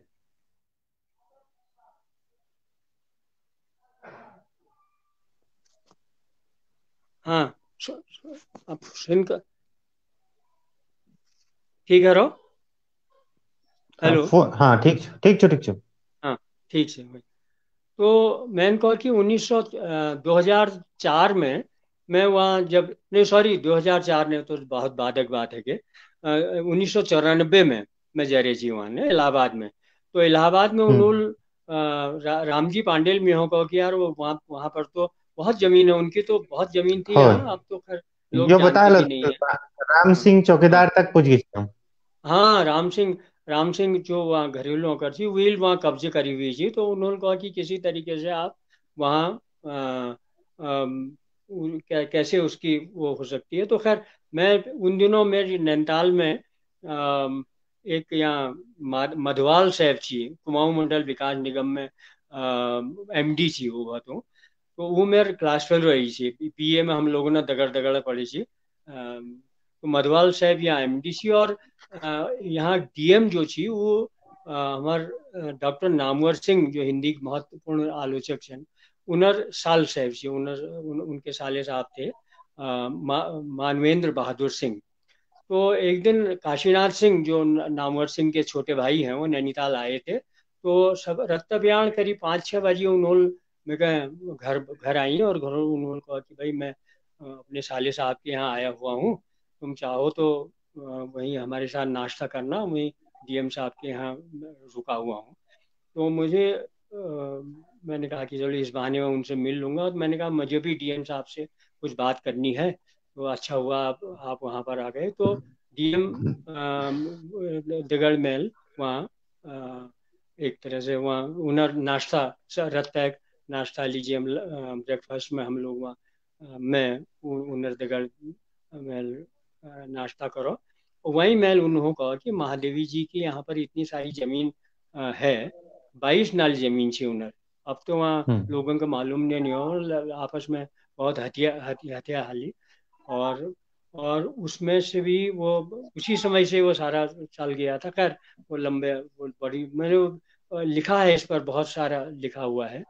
तो जब उन्होंने वहाँ पर कहना चाहिए कि वो मैंने उसको मैंने उनसे कहा कि इसको कैसे छुटाया जा सकता है, कैसे वो उनको मैं चाहता हूँ कि साहित्यिक संस्थान के रूप में उसे विकसित किया जाए, तो क्या आप मेरी मदद कीजिए। तो उन्होंने कहा ठीक है, आप ऐसा करना, हमारा दौरा है 2-3 महीने, नहीं अगले महीने, सॉरी अगले महीने दौरा है रामगढ़ का, तुम वहाँ चले आना। और अब मैं सारे जितने भी अधिकारी हैं उनको बुलाऊंगा और आपके सामने वहाँ सबके सामने आपकी बात करवा दूंगा, और मुझसे जो भी मदद हो सकेगी मैं करूँगा। तो खैर वहाँ तहसीलदार और ये जो क्या कहना चाहिए सीडीओ और ये एसडीएम वगैरह वगैरह सब लोग बड़े बड़े अधिकारी वहाँ पर आए हुए थे। और डीएम ने कहा कि भाई बटोही जी आपसे कुछ बात करना चाहते हैं, बताइए आप क्या मदद कर सकते हैं। तो उन्होंने कहा राष्ट्रीय स्तर की इतनी बड़ी लेखिका का यहाँ पर घर है और ये धीरे धीरे ख़त्म होने जा रहा है, नष्ट हो रहा है, कैसे आप इसको बचा सकते हैं ये बताइए। तो पता चलो वहाँ एक रामगढ़ में वहाँ ग्राम प्रधान जो थी लक्ष्मीदत्त जोशी, उन्होंने धीरे धीरे उनमें कब्जा करने की कोशिश करना चाहिए। और वो चाहते ये थे कि किसी तरीके से वो उनके पास हो जाए, लेकिन चूंकि महादेवी वर्मा की संपत्ति थी और महादेवी जी बार बार आ नहीं सकती थी। रामजी पांडे बीच में आते थे, साल में एक आध बार गर्मियों में आते थे, गर्मियों में आकर के उनको वो सब करते थे, लेकिन वो भी कोई बस एक आध महीने की छुट्टी काटने के बाद वो चले जाते थे, लेकिन उस घर का उपयोग सदुपयोग ढंग से नहीं हो पाता था। तो उन्होंने कहा कि अच्छा, पर वो मैं बहुत बोलने लगा तो उन्होंने कहा नहीं, आप संक्षेप में बताइए आप चाहते क्या हैं, क्या करना। मैंने कहा उसको साहित्यिक संस्थान के रूप में हम उसे उस घर को स्थापित करना चाहते हैं। ऐसे बोलिए फिर क्या नाम क्या होगा उसका।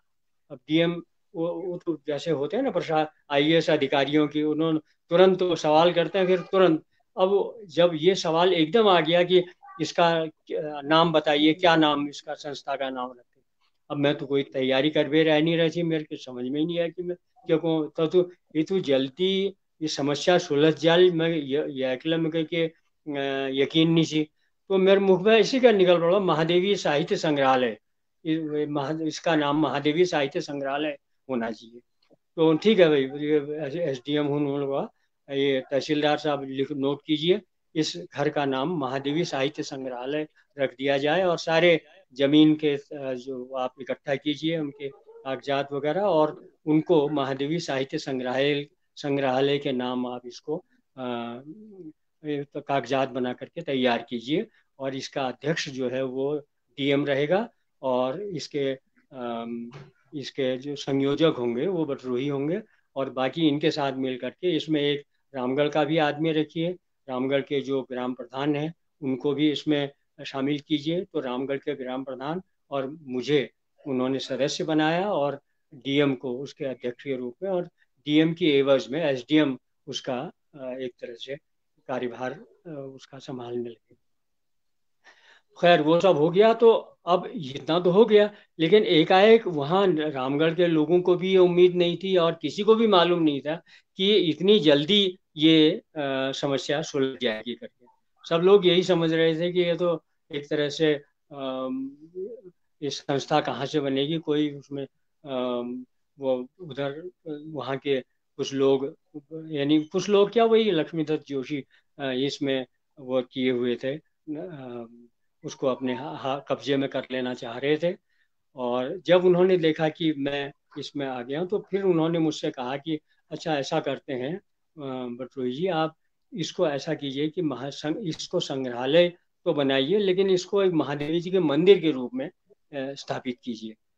तो इसमें ऐसा करें एक बड़ी अब चूंकि उन्होंने कहा आप लोग तीनों लोग एसडीएम, मैं और लक्ष्मीदत्त जोशी जो ग्राम प्रधान थे, तीनों लोग बैठ करके पूरी रूपरेखा बना लीजिए, इसका रूपरेखा क्या होगी, स्वरूप क्या होगा, ये सब तय करके बैठिए।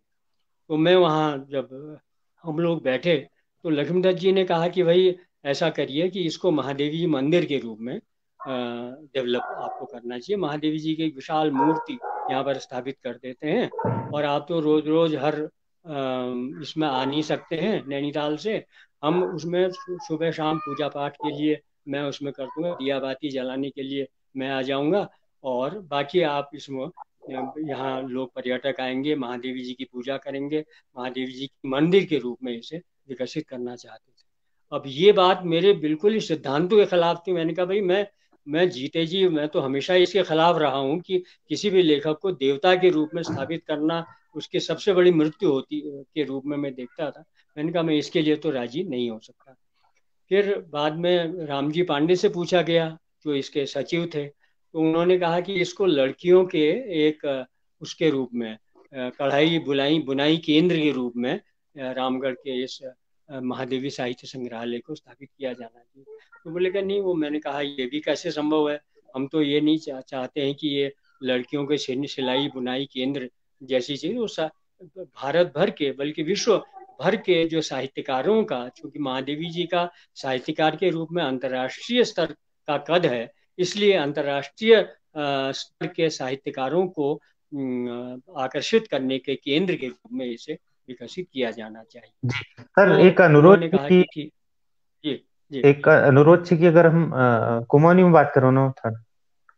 अरे सॉरी धन्यवाद, कोई बात सॉरी। नहीं। मैं असल में मैं कहने की ऐसा अभ्यास प्रवाह लगातार प्रवाह। छुट्टी होने की वजह से मेरे दिमाग में वो रॉ में बोलते हुए जो अपनी भाषा हुए, हालांकि अब हम लोग हमेशा गलत कौन कि हिंदी हमारी मातृभाषा, मातृभाषा तो वही है जो जब मैंने कहा हमें तो दर्जा द्वि तक मैं कुमाऊनी में ही पढ़ो ने, कक्षा ले स्कूल में आजकल तक कोई यह कल्पना नहीं कर सकन कि बोली की भाषा में, जबकि नई शिक्षा व्यवस्था में जो हमारी नई शिक्षा नीति है उसमें तो ये होने लग रही है कि क्षेत्रीय भाषाओं में अपनी मातृभाषाओं में ही जी, अध्ययन होने चाहिए। तो सॉरी क्षेत्रीय उसका भाषा के बारे में हम बात करो। हाँ हम जी बात पूछ रहे महादेवी सृजन पीठ तो कसी और साहित्यिक हाँ संस्थान बड़ा और विश्वविद्यालय में कसी हाँ शामिल है। जी जी। तो अब जब इनूल यह होगा कि फिर महायल वहाँ जब मैं ये क्या कौन जी डीएमएल जिलाधिकारी लोग का मेरे नाम मैं उन्होंने वो बने थे, ये प्रबंध न्यासी संयोजक। सचिव हम्म। संयोजक मगर बना, और बाकी अध्यक्ष पूछी। तो ये का लागो कि ग्राम प्रधान का लागो ये तो हमारे हमारे हाथ से चली गई ये चीज। तो तब उन्होंने वो एक मुकदम वहाँ डीएमओ यहाँ जिलाधिकारी यहाँ मुकदम दायर करो कि ये तो जो जो चीज ये बटोही अपने उसमें ले रहा है, अपने अपना अधिकार इस पर जमा रहा है, इसलिए ये जो है ये संस्था नहीं है, इसको एक एक, एक क्या कहना चाहिए उसको समिति के रूप में ही इसे स्थापित किया जाए कौ उन्होंने। तो तो उन्होंने फिर एक समिति बनाया, उस समिति में उन्होंने कहा कि भाई ये तो समिति में इसमें मैं हूँ कहा उन्होंने कि इसमें आप एक 8-10 लोगों की समिति बनाइए, और जैसे एक समिति के रूल्स होते हैं उसी हिसाब से, लेकिन उसका अध्यक्ष जिलाधिकारी रहे और मैं इसका प्रबंध न्यासी रहूँ। समिति बनाए सब वहीं। तो उन्होंने लगातार जो ग्राम प्रधान थी वो लगातार वो कर मेरे खिलाफ कौन से लगातार एक तरह से खिलाफ ने मुकदम दायर करो ना जिलाधिकारी। हालांकि जिलाधिकारी को भाई इसका जिलाधिकारी जब अध्यक्ष है तो किसी को बटरोही जी के इसका को इस कब्जा करने का तो कोई सवाल ही नहीं उठता है। तो नहीं नहीं ये तो आपने इसको ये हो गए हैं, और हर निर्णय तो बटरोही जी ले रहे हैं। हालांकि पूरे 8-10 लोगों की हमारे यह एक लीगल एडवाइजर ले गोविंद सिंह बिष्ट सर जो हमारे जो वर्तमान में जहाँ मैं रोने ही के बगल में ही रोची, आप खत्म है गई हूँ मशहूर यहाँ वकील छी हूँ वो छी वी के अलावा शीला रजवार हमारे ये एक मेंबर छी एक मोहनलाल शाह जो एसएसपी रिटायर्ड एसएसपी छी वी मेंबर छी तो इन्होंने कहा कि नहीं ये बटरोही ये तो दिखाने की बातें हैं ये सो बटरोही का कब्जा किए हुए है और ये इसको बटरोही के उससे मुक्त किया जाए। तो एक सूत्री कार्यक्रम इन्होंने लियो चला थे कि ये बटरोही के को इसमें से हटाया जाए और जब तक बटरोही नहीं हटेगा तब तक ये वो तो डॉक्टर जब इन्होंने अपना जो जिलाधिकारी जब मैं एक ऑर्डर निकालो कि भाई जिलाधिकारी इसका अध्यक्ष है तो इसलिए इस बटरोही के कब्जाने का कोई सवाल ही नहीं है ये कैसे हो सकता है कबीर तो उन्होंने कोई जो मुकदम जो खारिज कर दे तो कमिश्नर पास लक्ष्मीधर जोशी कमिश्नर पास रिट दायर करी और उन्होंने कहा कि इस पर कमिश्नर विचार करे लेकिन कमिश्नर की सुनवाई नहीं हुई तो लेकिन वो बार बार हर मीटिंग में एक काम लक्ष्मीधर जोशी की और कि किसी तरीके से इसको हटाया जाए और मुझे भी मेरे काम मैं तो हिंदी विभाग में अध्यक्ष थी उन दिनों मेरे सारे टाइम जो थी एक तो पैसा भी अलग खर्च हो रहा था कि हमारे पास कोई बहुत बड़ी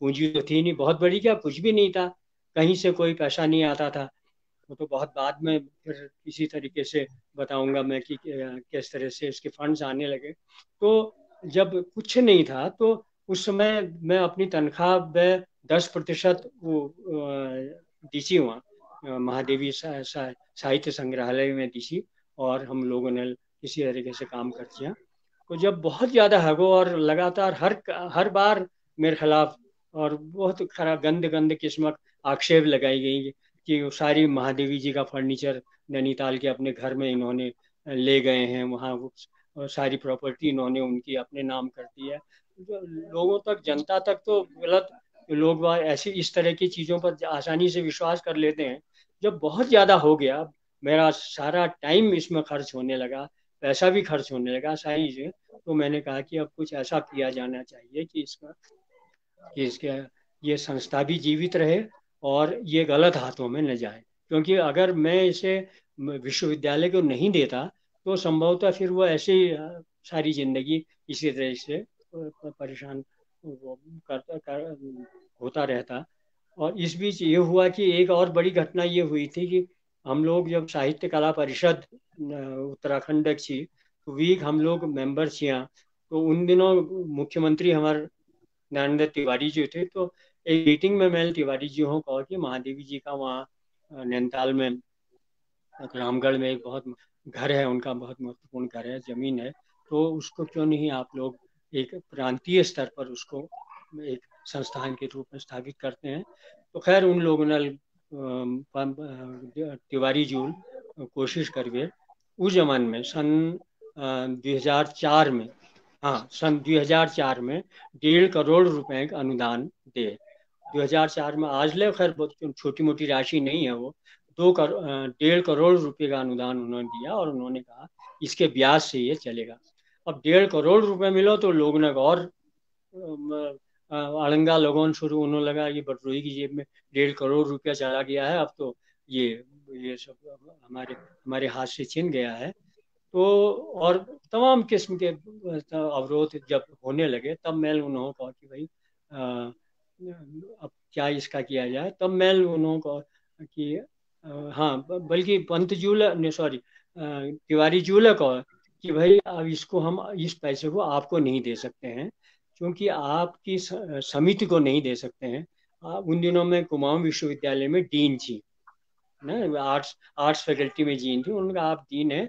तो हम कुमाऊं यूनिवर्सिटी को ये पैसा 1.5 करोड़ रुपया दे रहे हैं और ये रिजर्व बैंक में एफडी के रूप में ये जाएगा और इसके ब्याज के रूप में ये वहाँ पर खर्च होगा महादेवी पीठ को और इससे आप ब्याज भी करीब 1 लाख रुपये प्रति माह होता है 1 लाख रुपया छोटी मोटी राशि है तो ये हो जाए हम उनके 1 लाख रुपए ब्याज रूप में मिल तो अब कुमाऊं विश्वविद्यालय में देना पीछे मैं जानसी ये बात है मेरे कई दोस्त न बल्कि शेखर कई बार बहुत समय तक नाराज है यार आप लोगों ने क्यों दे दी है इस तरह से। विश्वविद्यालयों की हालत वैसे ही खराब हो रही है, पॉलिटिक्स के अड्डे बन जाते हैं।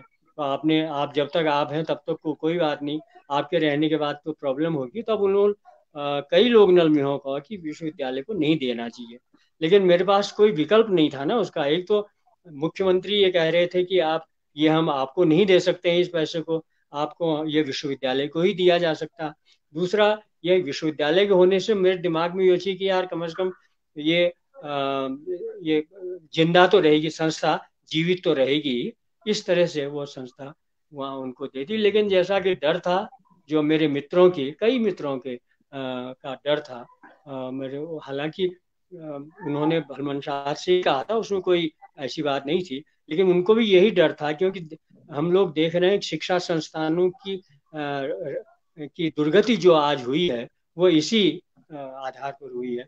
बल्कि तिवारी जी तो मैं योलक हो कि इसका जो निर्देशक होगा इस संस्था का, वो हिंदी वाले को मत दीजिएगा, किसी विभाग से इसको मत जोड़िएगा। तो उन्होंने कहा ये किसी एक, हमारा उद्देश्य, बल्कि नृप सिंह नपलच्याल साहब जो सुनने हुनालैल उन्होंने में हो कौची उन दिनों बाद में, तो उन्होंने बहुत मदद करी मेरी महादेवी साहित्य संग्रहालय, महादेवी पीठक। तो मेल उन्होंने में हो कौची कि आप इसको एक उत्तराखंड के, बल्कि उत्तर भारत के एक महत्वपूर्ण सांस्कृतिक संस्थान के रूप में, इसका साहित्य के साथ कोई सीधा संबंध नहीं है, ठीक है, साहित्य के साथ सीधा हो, लेकिन ये मतलब जहाँ पर संगीत पर भी काम हो, नाटक पर भी काम हो, कलाओं पर भी काम हो, शिक्षा से जुड़े हुए रचनात्मक जितने भी काम हैं, उन सब उनका एक महत्वपूर्ण संस्थान के रूप में हो। लेकिन जो डर था, मैंने इसको खड़ा ही इस रूप में किया था कि वो उत्तराखंड या उत्तर भारत के, बल्कि शुरुआत में जब अशोक वाजपेयी और यो निर्मल वर्माल जेल उद्घाटन करो यो संस्था, तो मेरे उद्देश्य ही यही थी। क्योंकि मेरे दिमाग में था कि इस समय हिंदी साहित्य के जो श्रेष्ठतम जीवित लेखक हैं उस समय सन 1994 में, यही दो लोग थे। कविता के क्षेत्र में अशोक वाजपेयी और कहानी के क्षेत्र में निर्मल वर्मा। इनसे बड़ा तो कोई दूसरा महत्वपूर्ण जागरूक कथाकार या कवि था नहीं। तो इन लोगों ने इसका उद्घाटन किया। उद्देश्य यही था कि जिस तरह से ये अशोक वाजपेयी जी ने मुझसे कहा भी था, जिस तरह से मैंने भारत भवन वहां पर मध्य प्रदेश में खड़ा किया था, उनका सपना ये था कि उसी तरीके से महादेवी सृजन पीठ भी उत्तराखंड का एक महत्वपूर्ण सांस्कृतिक केंद्र के रूप में स्थापित हो। लेकिन दुर्भाग्य से ऐसा मैंने कहा कि वो नहीं हो पाया जी। समय कम छन और आपू एक महासागर छा एतु चीज हम जानन छन। तो महादेवी सृजन पीठ के लिए हम फिर बात करोन।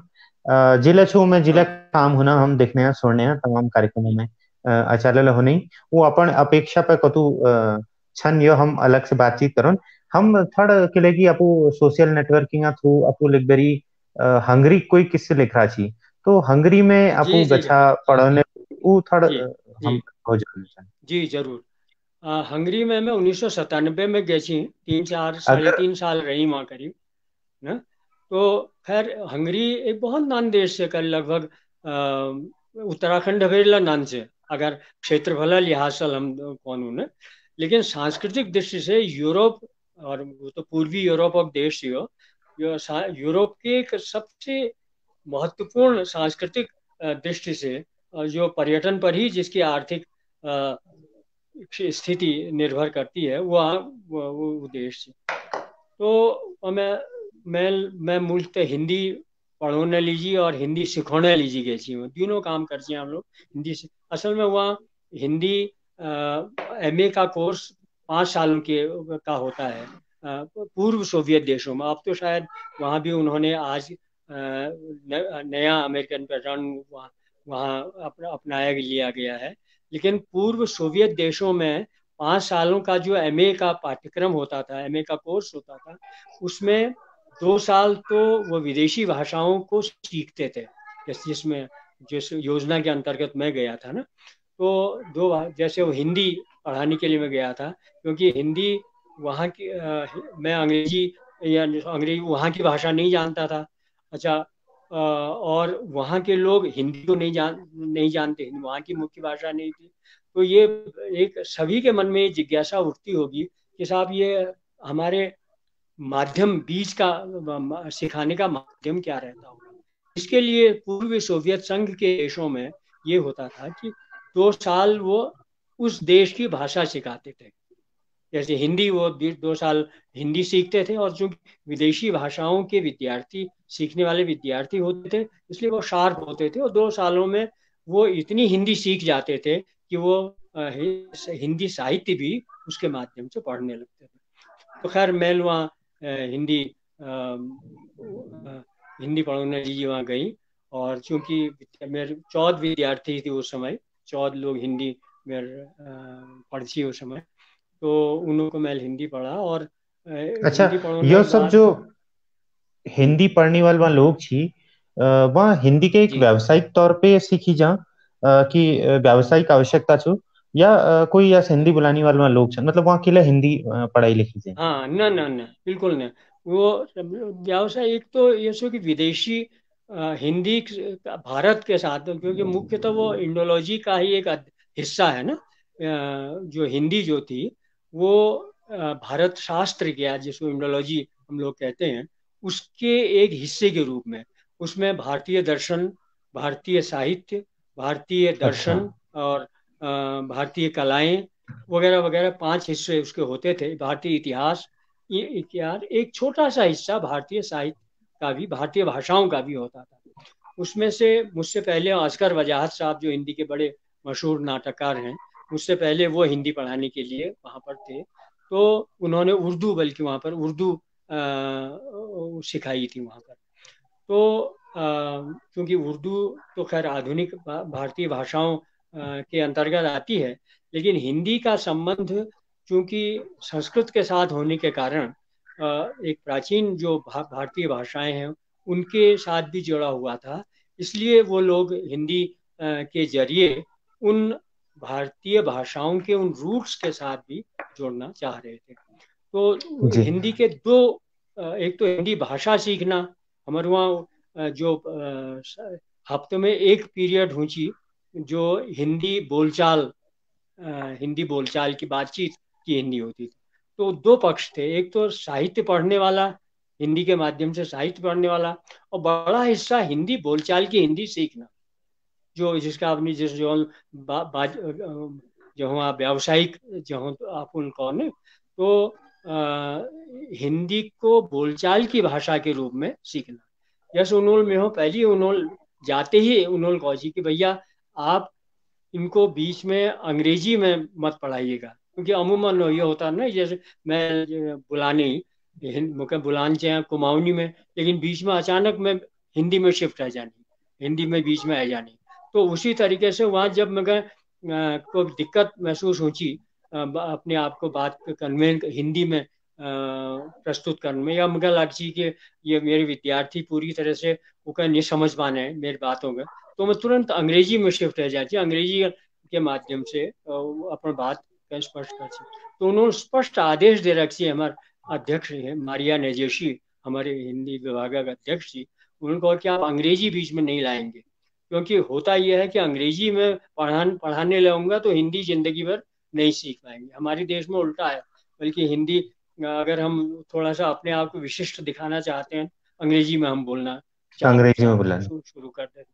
तो वो खैर वो तो छोड़िए, मतलब मैं यो कौन चाह कि हिंदी सीखना भी उद्देश्य थी वो जमाना वहाँ हंगरी में।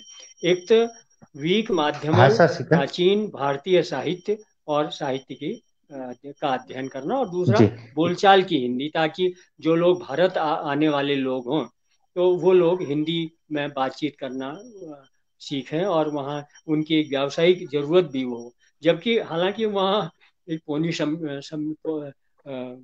एक हमारी एक नृत्यांगना थी, वो वहाँ कहती थी कि मतलब भारत जाके मुझे, या कई लोगों का, अधिकांश लोगों का ये कहना ये था कि हमारे एक विचित्र अनुभव ये थी, हमारे भारत में जब हम हिंदी में बुलान चाहूँ कहीं हो, तो अधिकांश लोग हम अंग्रेजी में बुलान चाहें, अंग्रेजी में शुरू हो जानी।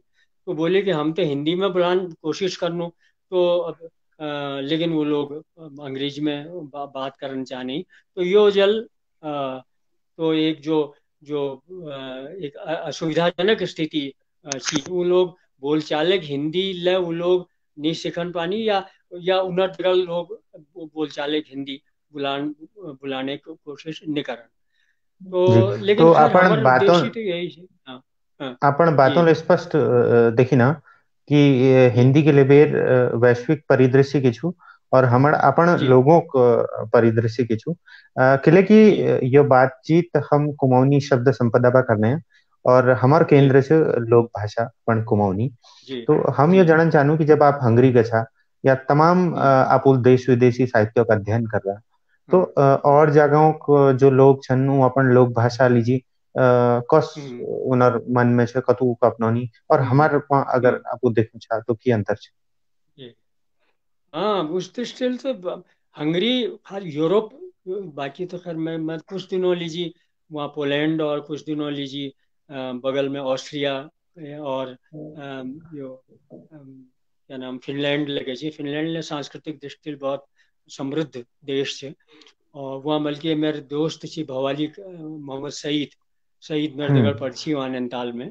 तो वो वहाँ रो छी, तो वो जगह मैं एक मेरे दोस्त और फ्रांस में छी विक्टर स्मेटजक, जो जो भीमतालक पास उनर प्रॉपर्टी छी, उनर घर छी नैनीताल में हमारे जगह पड़ी छी।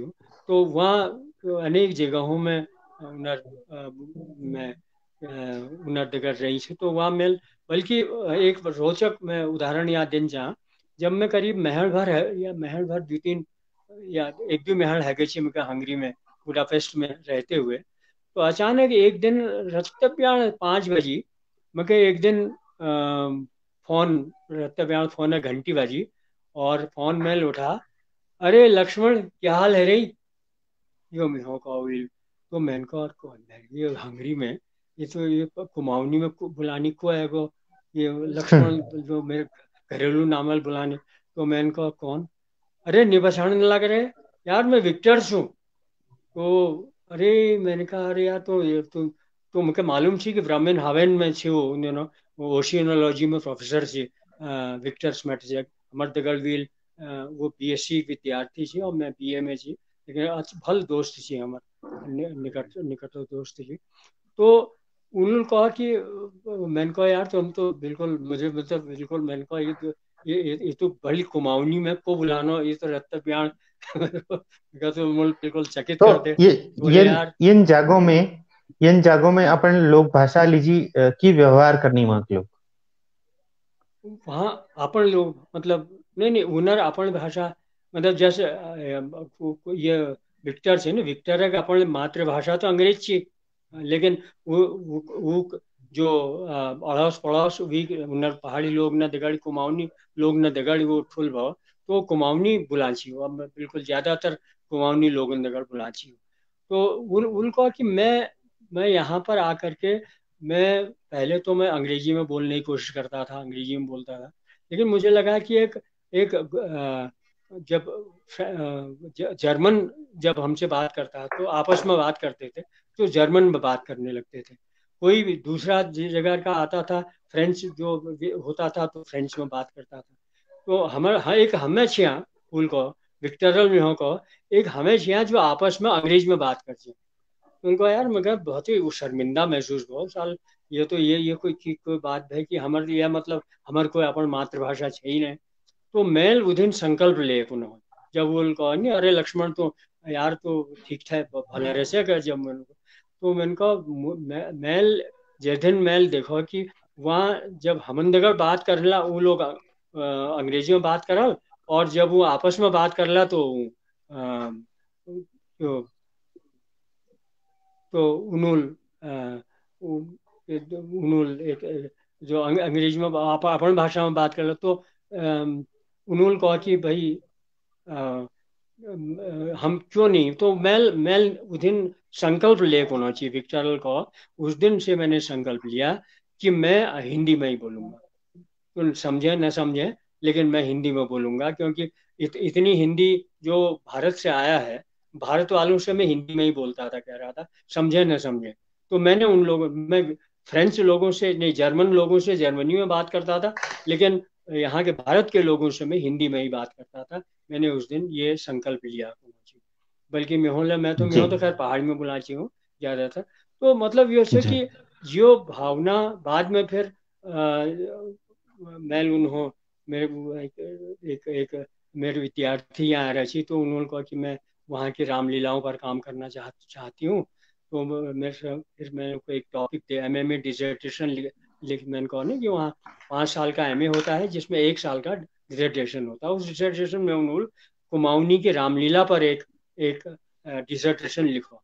एक मेरे विद्यार्थी एक चेले रहे छे मेरे जो यहाँ लिखो। बल्कि नैनीताल में गंगा प्रसाद शाह जी जिंदा छी ओवर, नैनीताल में गंगा प्रसाद शाह जी के पास भेजो मैं एक 2 महीने गंगा प्रसाद शाह जी से गाइडेंस ली वे उन्होंने। बल्कि उसको लिखा भी था मैंने, यार इसको मुझे भेज देना। तो उन्होंने लोग का एक बहुत अच्छा वहाँ की बुडापेस्ट यूनिवर्सिटी है, उसको नाम था आर्थोस लोरांद यूनिवर्सिटी, नाम था उसका उस यूनिवर्सिटी का। वहाँ वहाँ पे उन्होंने एक एमए का डिसर्टेशन तैयार किया कुमाऊनी रामलीला पर, गंगा प्रसाद शाह जी के निर्देशन में कहना चाहिए। तो यो मैंने कहा ये जब तक आप अपन जड़न देकर जुड़ी हुई न, जब इस कम से कठोर किस्म का संकल्प नहीं लेला जब तक, तब तक हम जैसे विक्टर जर्मन ले बहुत बड़ी जानची, फ्रेंच ले बहुत बड़ी जानची, अंग्रेजी तो खैर मातृभाषा एक बचपन में भाषा है। तो वी अलावा वी संकल्प ले कि हम अपनी वहां पर बाहर के लोगों से तो अंग्रेजी में बोलेंगे या जर्मन में बोलेंगे, जिसमें वो क्षम्य है। लेकिन जो भारत से जो आता है, जो भारत में हो, जो व्यक्ति उस अगर वो हिंदी नहीं जानना तो ये शर्म की बात है। तो मैं जानबूझ बेर हूँ हिंदी में, अंग्रेजी में नहीं बुला जी, मैं हिंदी में ही बुला जी। वो न समझे भाड़ में जाए वो। बल्कि वो यही सिखाता था, तो नहीं जाने हमें क्या करना रहो। तो मैं पूछल फिर बाद में कि मतलब अगर नहीं कोई शब्द वीक समझ में नहीं आलो तो मैं पूछ। तो ये जी किस्मक डैशिंग, ये किस्मक स्वाभिमान जब तक नहीं आओ अपन भाषा प्रति, वही बात कुमाऊनी बार मतलब मैं कौन चाहिए कि हम्म वही होनी चाहिए। जी जी। तो एक तरफ हम विकासशील चढ़ते जानू, हम अपन पेट लीजी जो करनू द्वि जूने रोटी कम होने लीजी, वे एक दिगाड़ दिगाड़ हम भौतिकता का अपन दिगड़ उड़ते हुए बिछाते हुए ले जानू। और यही क्रम में हमारी भाषा कहाँ रहे, और दुनी हम्म लोग जब यस करनी वो अपने लोग भाषा का कहाँ धरनी, ये सब हम्म हम अपन बातों में समझने हैं। तो उत्तराखंड राज्य गीत के लिए भी अपनी बड़ी भूमिका रहे। तो उत्तराखंड जो राज्य हाँ गीत बनाई गो, वी प्रक्रिया हम्म थोड़ा हम संक्षिप्त रूप में जानना चाहें। हाँ वो तो अब तो वो भी दुर्भाग्य से अब क्या बताऊं मैं मैं जो ले काम शुरू करी कुछ कुछ बीच में ऐसा अवरोध किस्म का आते गई। मैं समझ में नहीं आया कि वो क्या बताऊं। अब तो खैर अतीत है वो चीज़। लेकिन बहुत कोशिश नल बहुत प्रयत्न कर बेर हमूल एक राज्य गीत कुछ तक कोशिश करी। लेकिन कुछ हमर वहाँ पहाड़ में छई ऐसे यहाँ उत्तराखंड में शायद कि पता नहीं ये अविकसित जो हमार समाज हुनी उमें ही ये बात छे या क्या बात छे।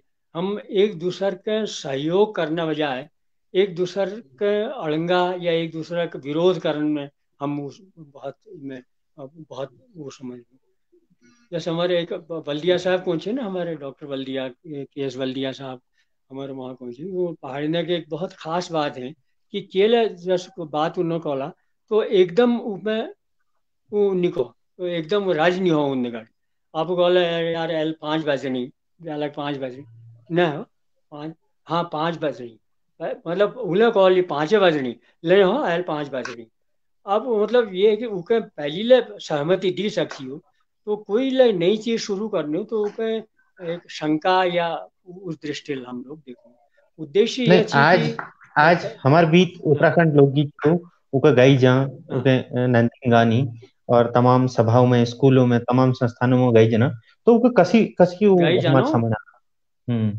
न न कहाँ आज तक गई जानो मेरे ख्याल में वो तक मैंने सुन नहीं की वो ये तो उद्देश्य तो यही थी कि वो गए गई जानचे हैं।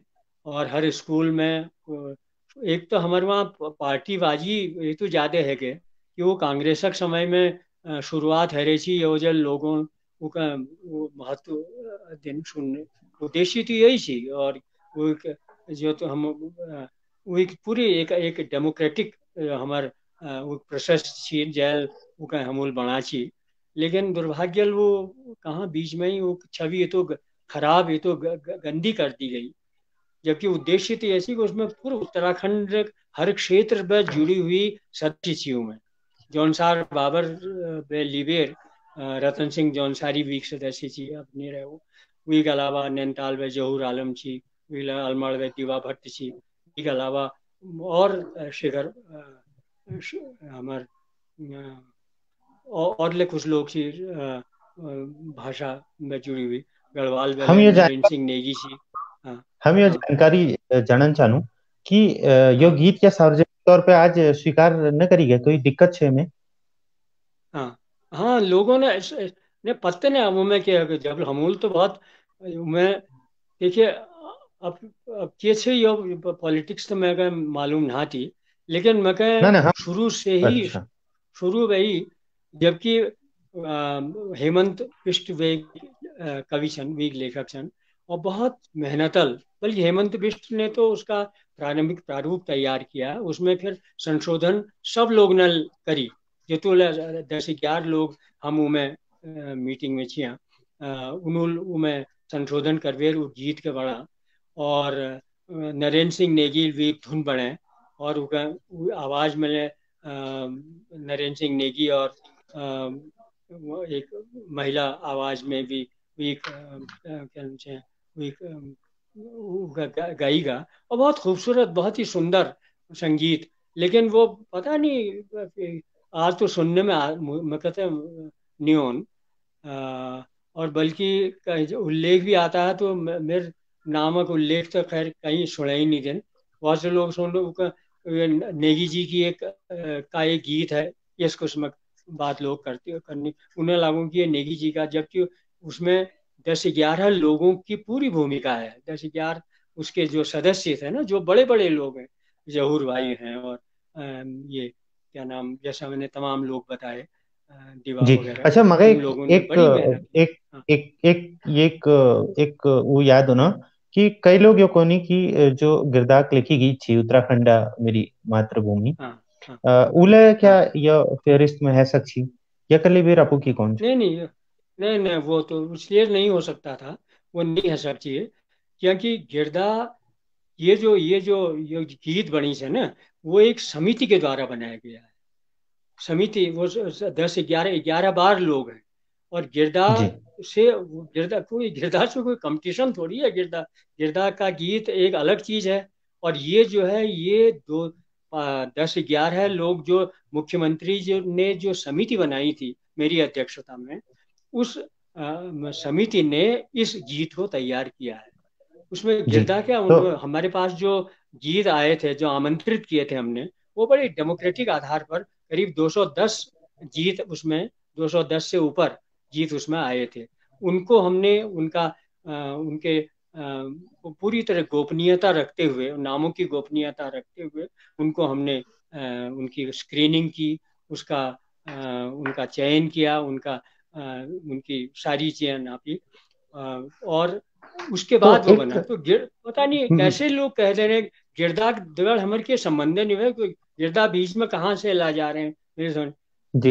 एक ऐसे तो एक मेरी ऐसे जिज्ञासा होना है मतलब कि हाँ पूर्व उत्तराखंड में 200 गीत तुमने बताई कि आई, तो उन हाँ 200 गीतों 200 का से ऊपर संकलन, 200 गीतों संकलन सार्वजनिक अगर करी जो तो लोग लग समझो कि को गीत ची कहाँ कहाँ बाई की ओनर हाँ कंटेंट सार्वजनिक छी। हाँ बिल्कुल अमूल सार्वजनिक करी से सार्वजनिक अच्छा। सब लोग को वो तो वहाँ संस्कृति मंत्रालय जो है ना हमारा संस्कृति निदेशालय उत्तराखंड की संस्कृति निदेशालय में वहाँ मालूम करी जैसे कि वहाँ सब वो पूरा एक एक वो डिटेल है उसमें वो कोई अच्छा। गोपनीय नहीं है, गोपनीय ये केवल नाम गोपनीय है ना, जी। बाकी पूरी वहाँ चलो। सब जी सर। सब चीजें हैं तो वहाँ पर सब हमें हमेर वो। मनसा कोई विवाद ठाड़ करने के नाते हमारे मनसा है कि हम अपन पहाड़ के अपन बातचीत में धरूं, अपन भाषा का धरूं, अपन लोगों की हाँ समस्याओं के बारे में बात करूं, अपन लोगों की चुनौतियों के हाँ। बारे में बात करूं। तो के लिए कि अब हम्म टाइम ले होना और अब हम्म। लगभग 1.5 घंटे पे हम उनके बातचीत करना चाह। तो हाँ हाँ एक हाँ सवाल यो छू कि जो हमारी भाषा है कोमोनी भाषा, हाँ उ भाषा के अपू कसी दक्षा कि ये तो टाइम अपुल बिता अपू नैनीताल रोचा, नैनीताल पे फिर इलाहाबाद गचा, ये दिगड़ दिगड़ अपन तमाम अनुभव चली और भाषा के तौर पे विशेष अनुभव रहने हैं। तो अपने हाँ भाषा के हाँ लिबेर की भविष्य दीक्षा कुमाऊनी भाषा के दिखबे या तकनीक के हाँ। शामिल करते हुए।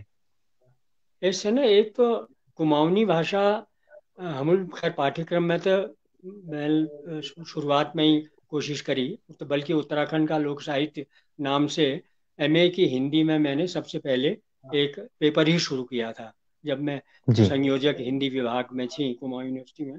तो जब मैं बल्कि एक तैयार करवा ये राजहंस प्रेस में, राजीव लोचन के यहाँ के प्रेस में मैंने श्रद्धा की किताब मेरी लटपटी वहाँ तैयार करवाई थी, उसको एमए के पाठ्यक्रम में उसको रखा था। तो वो एक वो उद्देश्य, उससे पहले भी बल्कि मेरी ये अपने अपने हिमांशु भाई से मेरी बात भी हुई थी, तो उन्होंने ये कहा था कि इस पर भी हम लोग चर्चा करेंगे, लेकिन अब टाइम बहुत है वो। तो शुरू में उत्तराखंड भारती जब अमूल पत्रिका निकाली थी, तो मैं सुखदेव पांडे जी दगड़, तो उसमें हिंदी कुमाऊनी साहित्यक एक 3-4 पन में अलग से उन्हें सुरक्षित रखी। पहल वाल अंक में बल्कि पहल बार में कुमाऊनी के 3 रचनाकारों को प्रोजेक्ट किया था, उसमें रखे थे। उसमें एक श्रद्धा की कहानी पार्वती को बैतूड़ा देश, उसमें श्रद्धा श्रद्धा की कविता थी। दूसरी गिरदा की एक बड़ी मशहूर प्रारंभिक कविताओं में से है गिरदा की ये रत्य बयान, शुरू शुरू बयाऊ, ये बहुत ही मशहूर कविता है उनकी वो रत्य बयान। और तीसरा चारूचंद पांडे जी की एक बहुत ही सुंदर लघु कथा है पुंतुरियाँ। तो इन तीनों को वहाँ प्रस्तुत करके मैं उसके मुख्य धारा के साहित्य के साथ, क्योंकि उत्तराखंड भारती तो मुख्य धारा की हिंदी पत्रिकाओं के रूप में बाद में जानी जाने लगी थी। तो पहली बार, शायद पहली बार हिंदी कुमाऊनी साहित्य पहली बार हिंदी की मुख्य धारा के साहित्य के रूप में उजागर हुआ था। बाद में फिर मैंने इसी को विकसित करते हुए मैं उत्तराखंड का लोक साहित्य, जिसमें गढ़वाल और कुमाऊं दोनों के साहित्यकारों को का उत्तराखंड को लेकर के लिखा गया जो साहित्य है, उत्तराखंड की भाषाओं में नहीं बल्कि उत्तराखंड की पृष्ठभूमि पर लिखा लिखा गया जो साहित्य है, और उनको जो उसके से जुड़ा हुआ साहित्य उसको लिया। उसमें बल्कि शैलेश मटियानी और ये विद्यासागर नौटियाल, शेखर जी। जोशी और तमाम दूसरे लोग थे। कवियों में भी तारा पांडे और ये चंद्र कुंवर बरतवाल वगैरह लोग थे। बाद में मंगलेश डबराल और ये लीलाधर जगुड़ी वगैरह लोग थे। जगुड़ी। तो इनको जी। इन्होंने कुमाऊनी उनका समझ लाए। कुमाऊनी परिवेश के साहित्य में पढ़ना और वो अलग कुमाऊनी। पढ़ना। जी अब जी हम देख रहे हैं कि एक विषय ले विश्वविद्यालय में छे कुमाऊनी तौर पे, लेकिन बहुत हाँ ज्यादा विद्यार्थियों में ना हतन।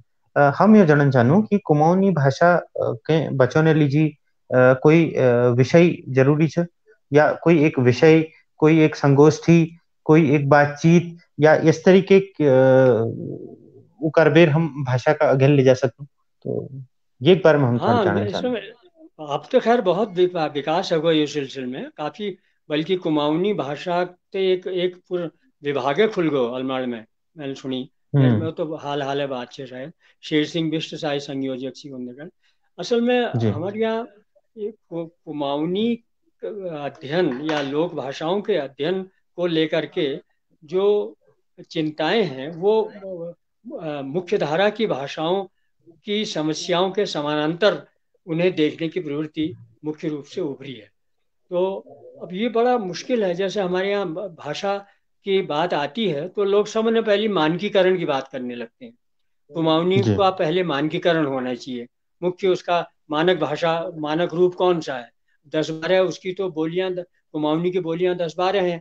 तो उन उप बोलियों में से कौन सा बोली रूप, जैसे ये बड़ा पहले खसपट जिया को मुख्य माना जाता था, या कुछ लोग कहते हैं कि नहीं वो नहीं, वो काली कुमाऊं की जो बोली है वो मुख्य होनी चाहिए, वगैरह वगैरह।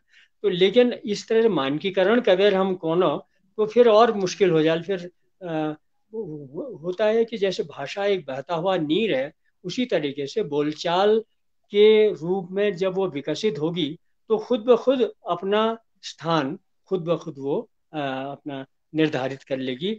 उसे जुबान पर आना लाना पहले बहुत जरूरी है। जुबान पर लोगों के बीच आना जरूरी है। ये बहुत जरूरी नहीं होना चाहिए, समझा जाना चाहिए कि कुमाऊनी पहले स्टैंडर्डाइज हो, पहले मानक हो, पहले वो स्थिर हो, उसका एक निश्चित रूप हो, तभी वो हम उस पर विचार करें। तो ये सब बड़े बुद्धिजीवियों की बातें हैं। उससे और गजगजा जाएंगे लोग बाग उससे तैल बड़ी समस्या आल ये ओजल जो जैसे हिंदी, जो आज की हिंदी, आजकल एक हिंदी में जब आप वो शुद्धता वाली खत्म होती चली जा रही प्रवृत्ति, सारी जो जो भी विभिन्न भाषाओं के, बोलियों के या अन्य धीरे धीरे शब्द हिंदी में आते जा रहे हैं, और वो स्टैंडर्ड हिंदी बनती चली जा रही है, मुख्य हिंदी बनती चली जा रही है। वही वजल कुमाऊनी लय आने वाले समय में, ऑनेर समय में कुमाऊनी लय वही मुख्य कुमाऊनी वाली, वही स्टैंडर्ड कुमाऊनी होगी, क्योंकि वही वही जीवित कुमाऊनी होली ने।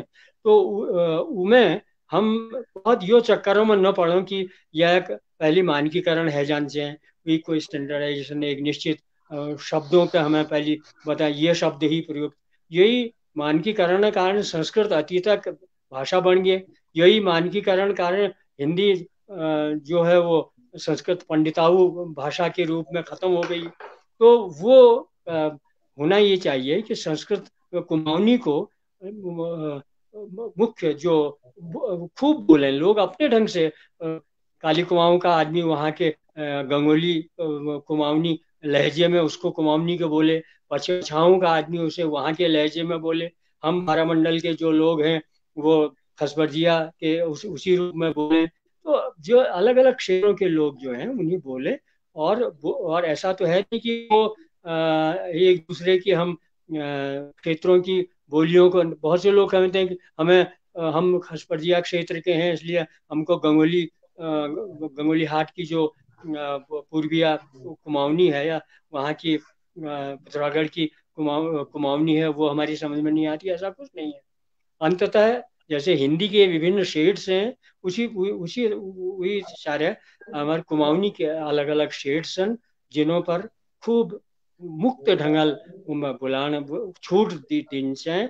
और यही छूटल आने आने वाले समय में, जैसे आज जिस पर नागभूत सिकोड़ते हैं लोग हिंदी, ये इंग्लिश बनती चली जा रही है हिंदी, आज को नहीं लोग मजाक करनी, जबकि वही इंग्लिश आज हिंदी की जान है, हिंदी की प्रकृति है, हिंदी की वास्तविक हिंदी है। उसी तरह हुई पर आने वाले समय में जो एक मिली जुली कुमाऊनी होगी, जिसमें गंगोली हाट के भी, जिसमें खसपरजिया के भी, जिसमें पछाऊं के भी, जिसमें पूरब के भी, और जैसे शोर पिथौरागढ़ के भी, सब जगहों के अपन शब्द वालों में और लहजा होल वही हिसाबल बनावट होल।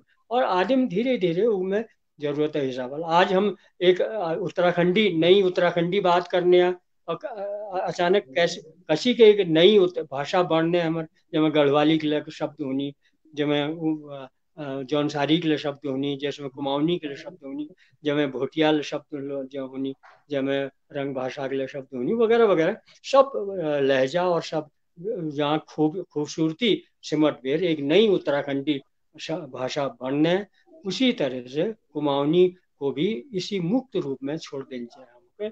ये कोशिश नहीं करनी चाहिए कि ये तो कुमाऊनी का नहीं है, ये तो फलानी का नहीं है, ये तो दिमाग का नहीं है, वो अपने ढंग से कुमाऊनी बनेगी। हाँ। यह एक निचोड़ यह छु कि जी मानकीकरण और विषय हुन और विषय के रोजगार दिगर जोड़न यो बहुत अगले बात छे। प्राइमरी काम यो छु कि हम ओके अपन घर में बुलाऊं, अपन नैतिनों को सिखाऊं। हम कोनू कि हमारे मातृभाषा, हमारे इजेक भाषा जो छु ओके हम इजेक न्यार प्यार करूं, आवाज इजेक कटन जे लग रहा है। दी इजेक दी आवाज कटन जे कई। लग रहा है। हेलो। कटन ला हेलो। आवाज कटन जे लग रहा है को। आवाज कटने हैं। जी। हेलो। हेलो। जी। आवाज तो कटने हैं शायद किले ने। की हाँ मेरे आवाज ने सुनी ना तुमको? हाँ हाँ, अब सुनिए ने। अब ठीक छु मैं सुनी ने। कोनी कि हम बातचीत पुर सार यो श्रोता दर्शक होते कोने हैं। आपू जिस बात जी बताया कि विषय हुन और तमाम भाषा के लिए भी बात करन मानकीकरण वो अखिले बात छु पहनी बेसिक बात यो छु कि हम घर में बुलाऊं, नैतिनों को सिखाऊं। और ये जो बिल्कुल। धारणा छु कि हम कुमाऊनी बुलानो हम नान हुन हम ठुल हूं, यह कहे हम नहीं नहीं बिल्कुल ध्वस्त ध्वस्त करन छ धारणा के। तो हाँ आपुल ये तू सर अनुभव हमार समण बाटी हम स्पष्ट रूप से स्वीकार करनु कि अपन पूरी जानकारी अपुधे हम न ले पाया कि लेकिन आपको एक महासागर था ज्ञानाक भाषा। और अरे फिर हम यह सिलसिला का फिर जारी धरन। तो आयल बिल्कुल। सबुधा विदा लेनु, फिर अगले कार्यक्रम में फिर मिलन। तो आपको दिगड़ दिगड़ सब श्रोता दर्शकों के नमस्कार। बहुत बहुत धन्यवाद, आप सब लोगों को धन्यवाद। बहुत बहुत।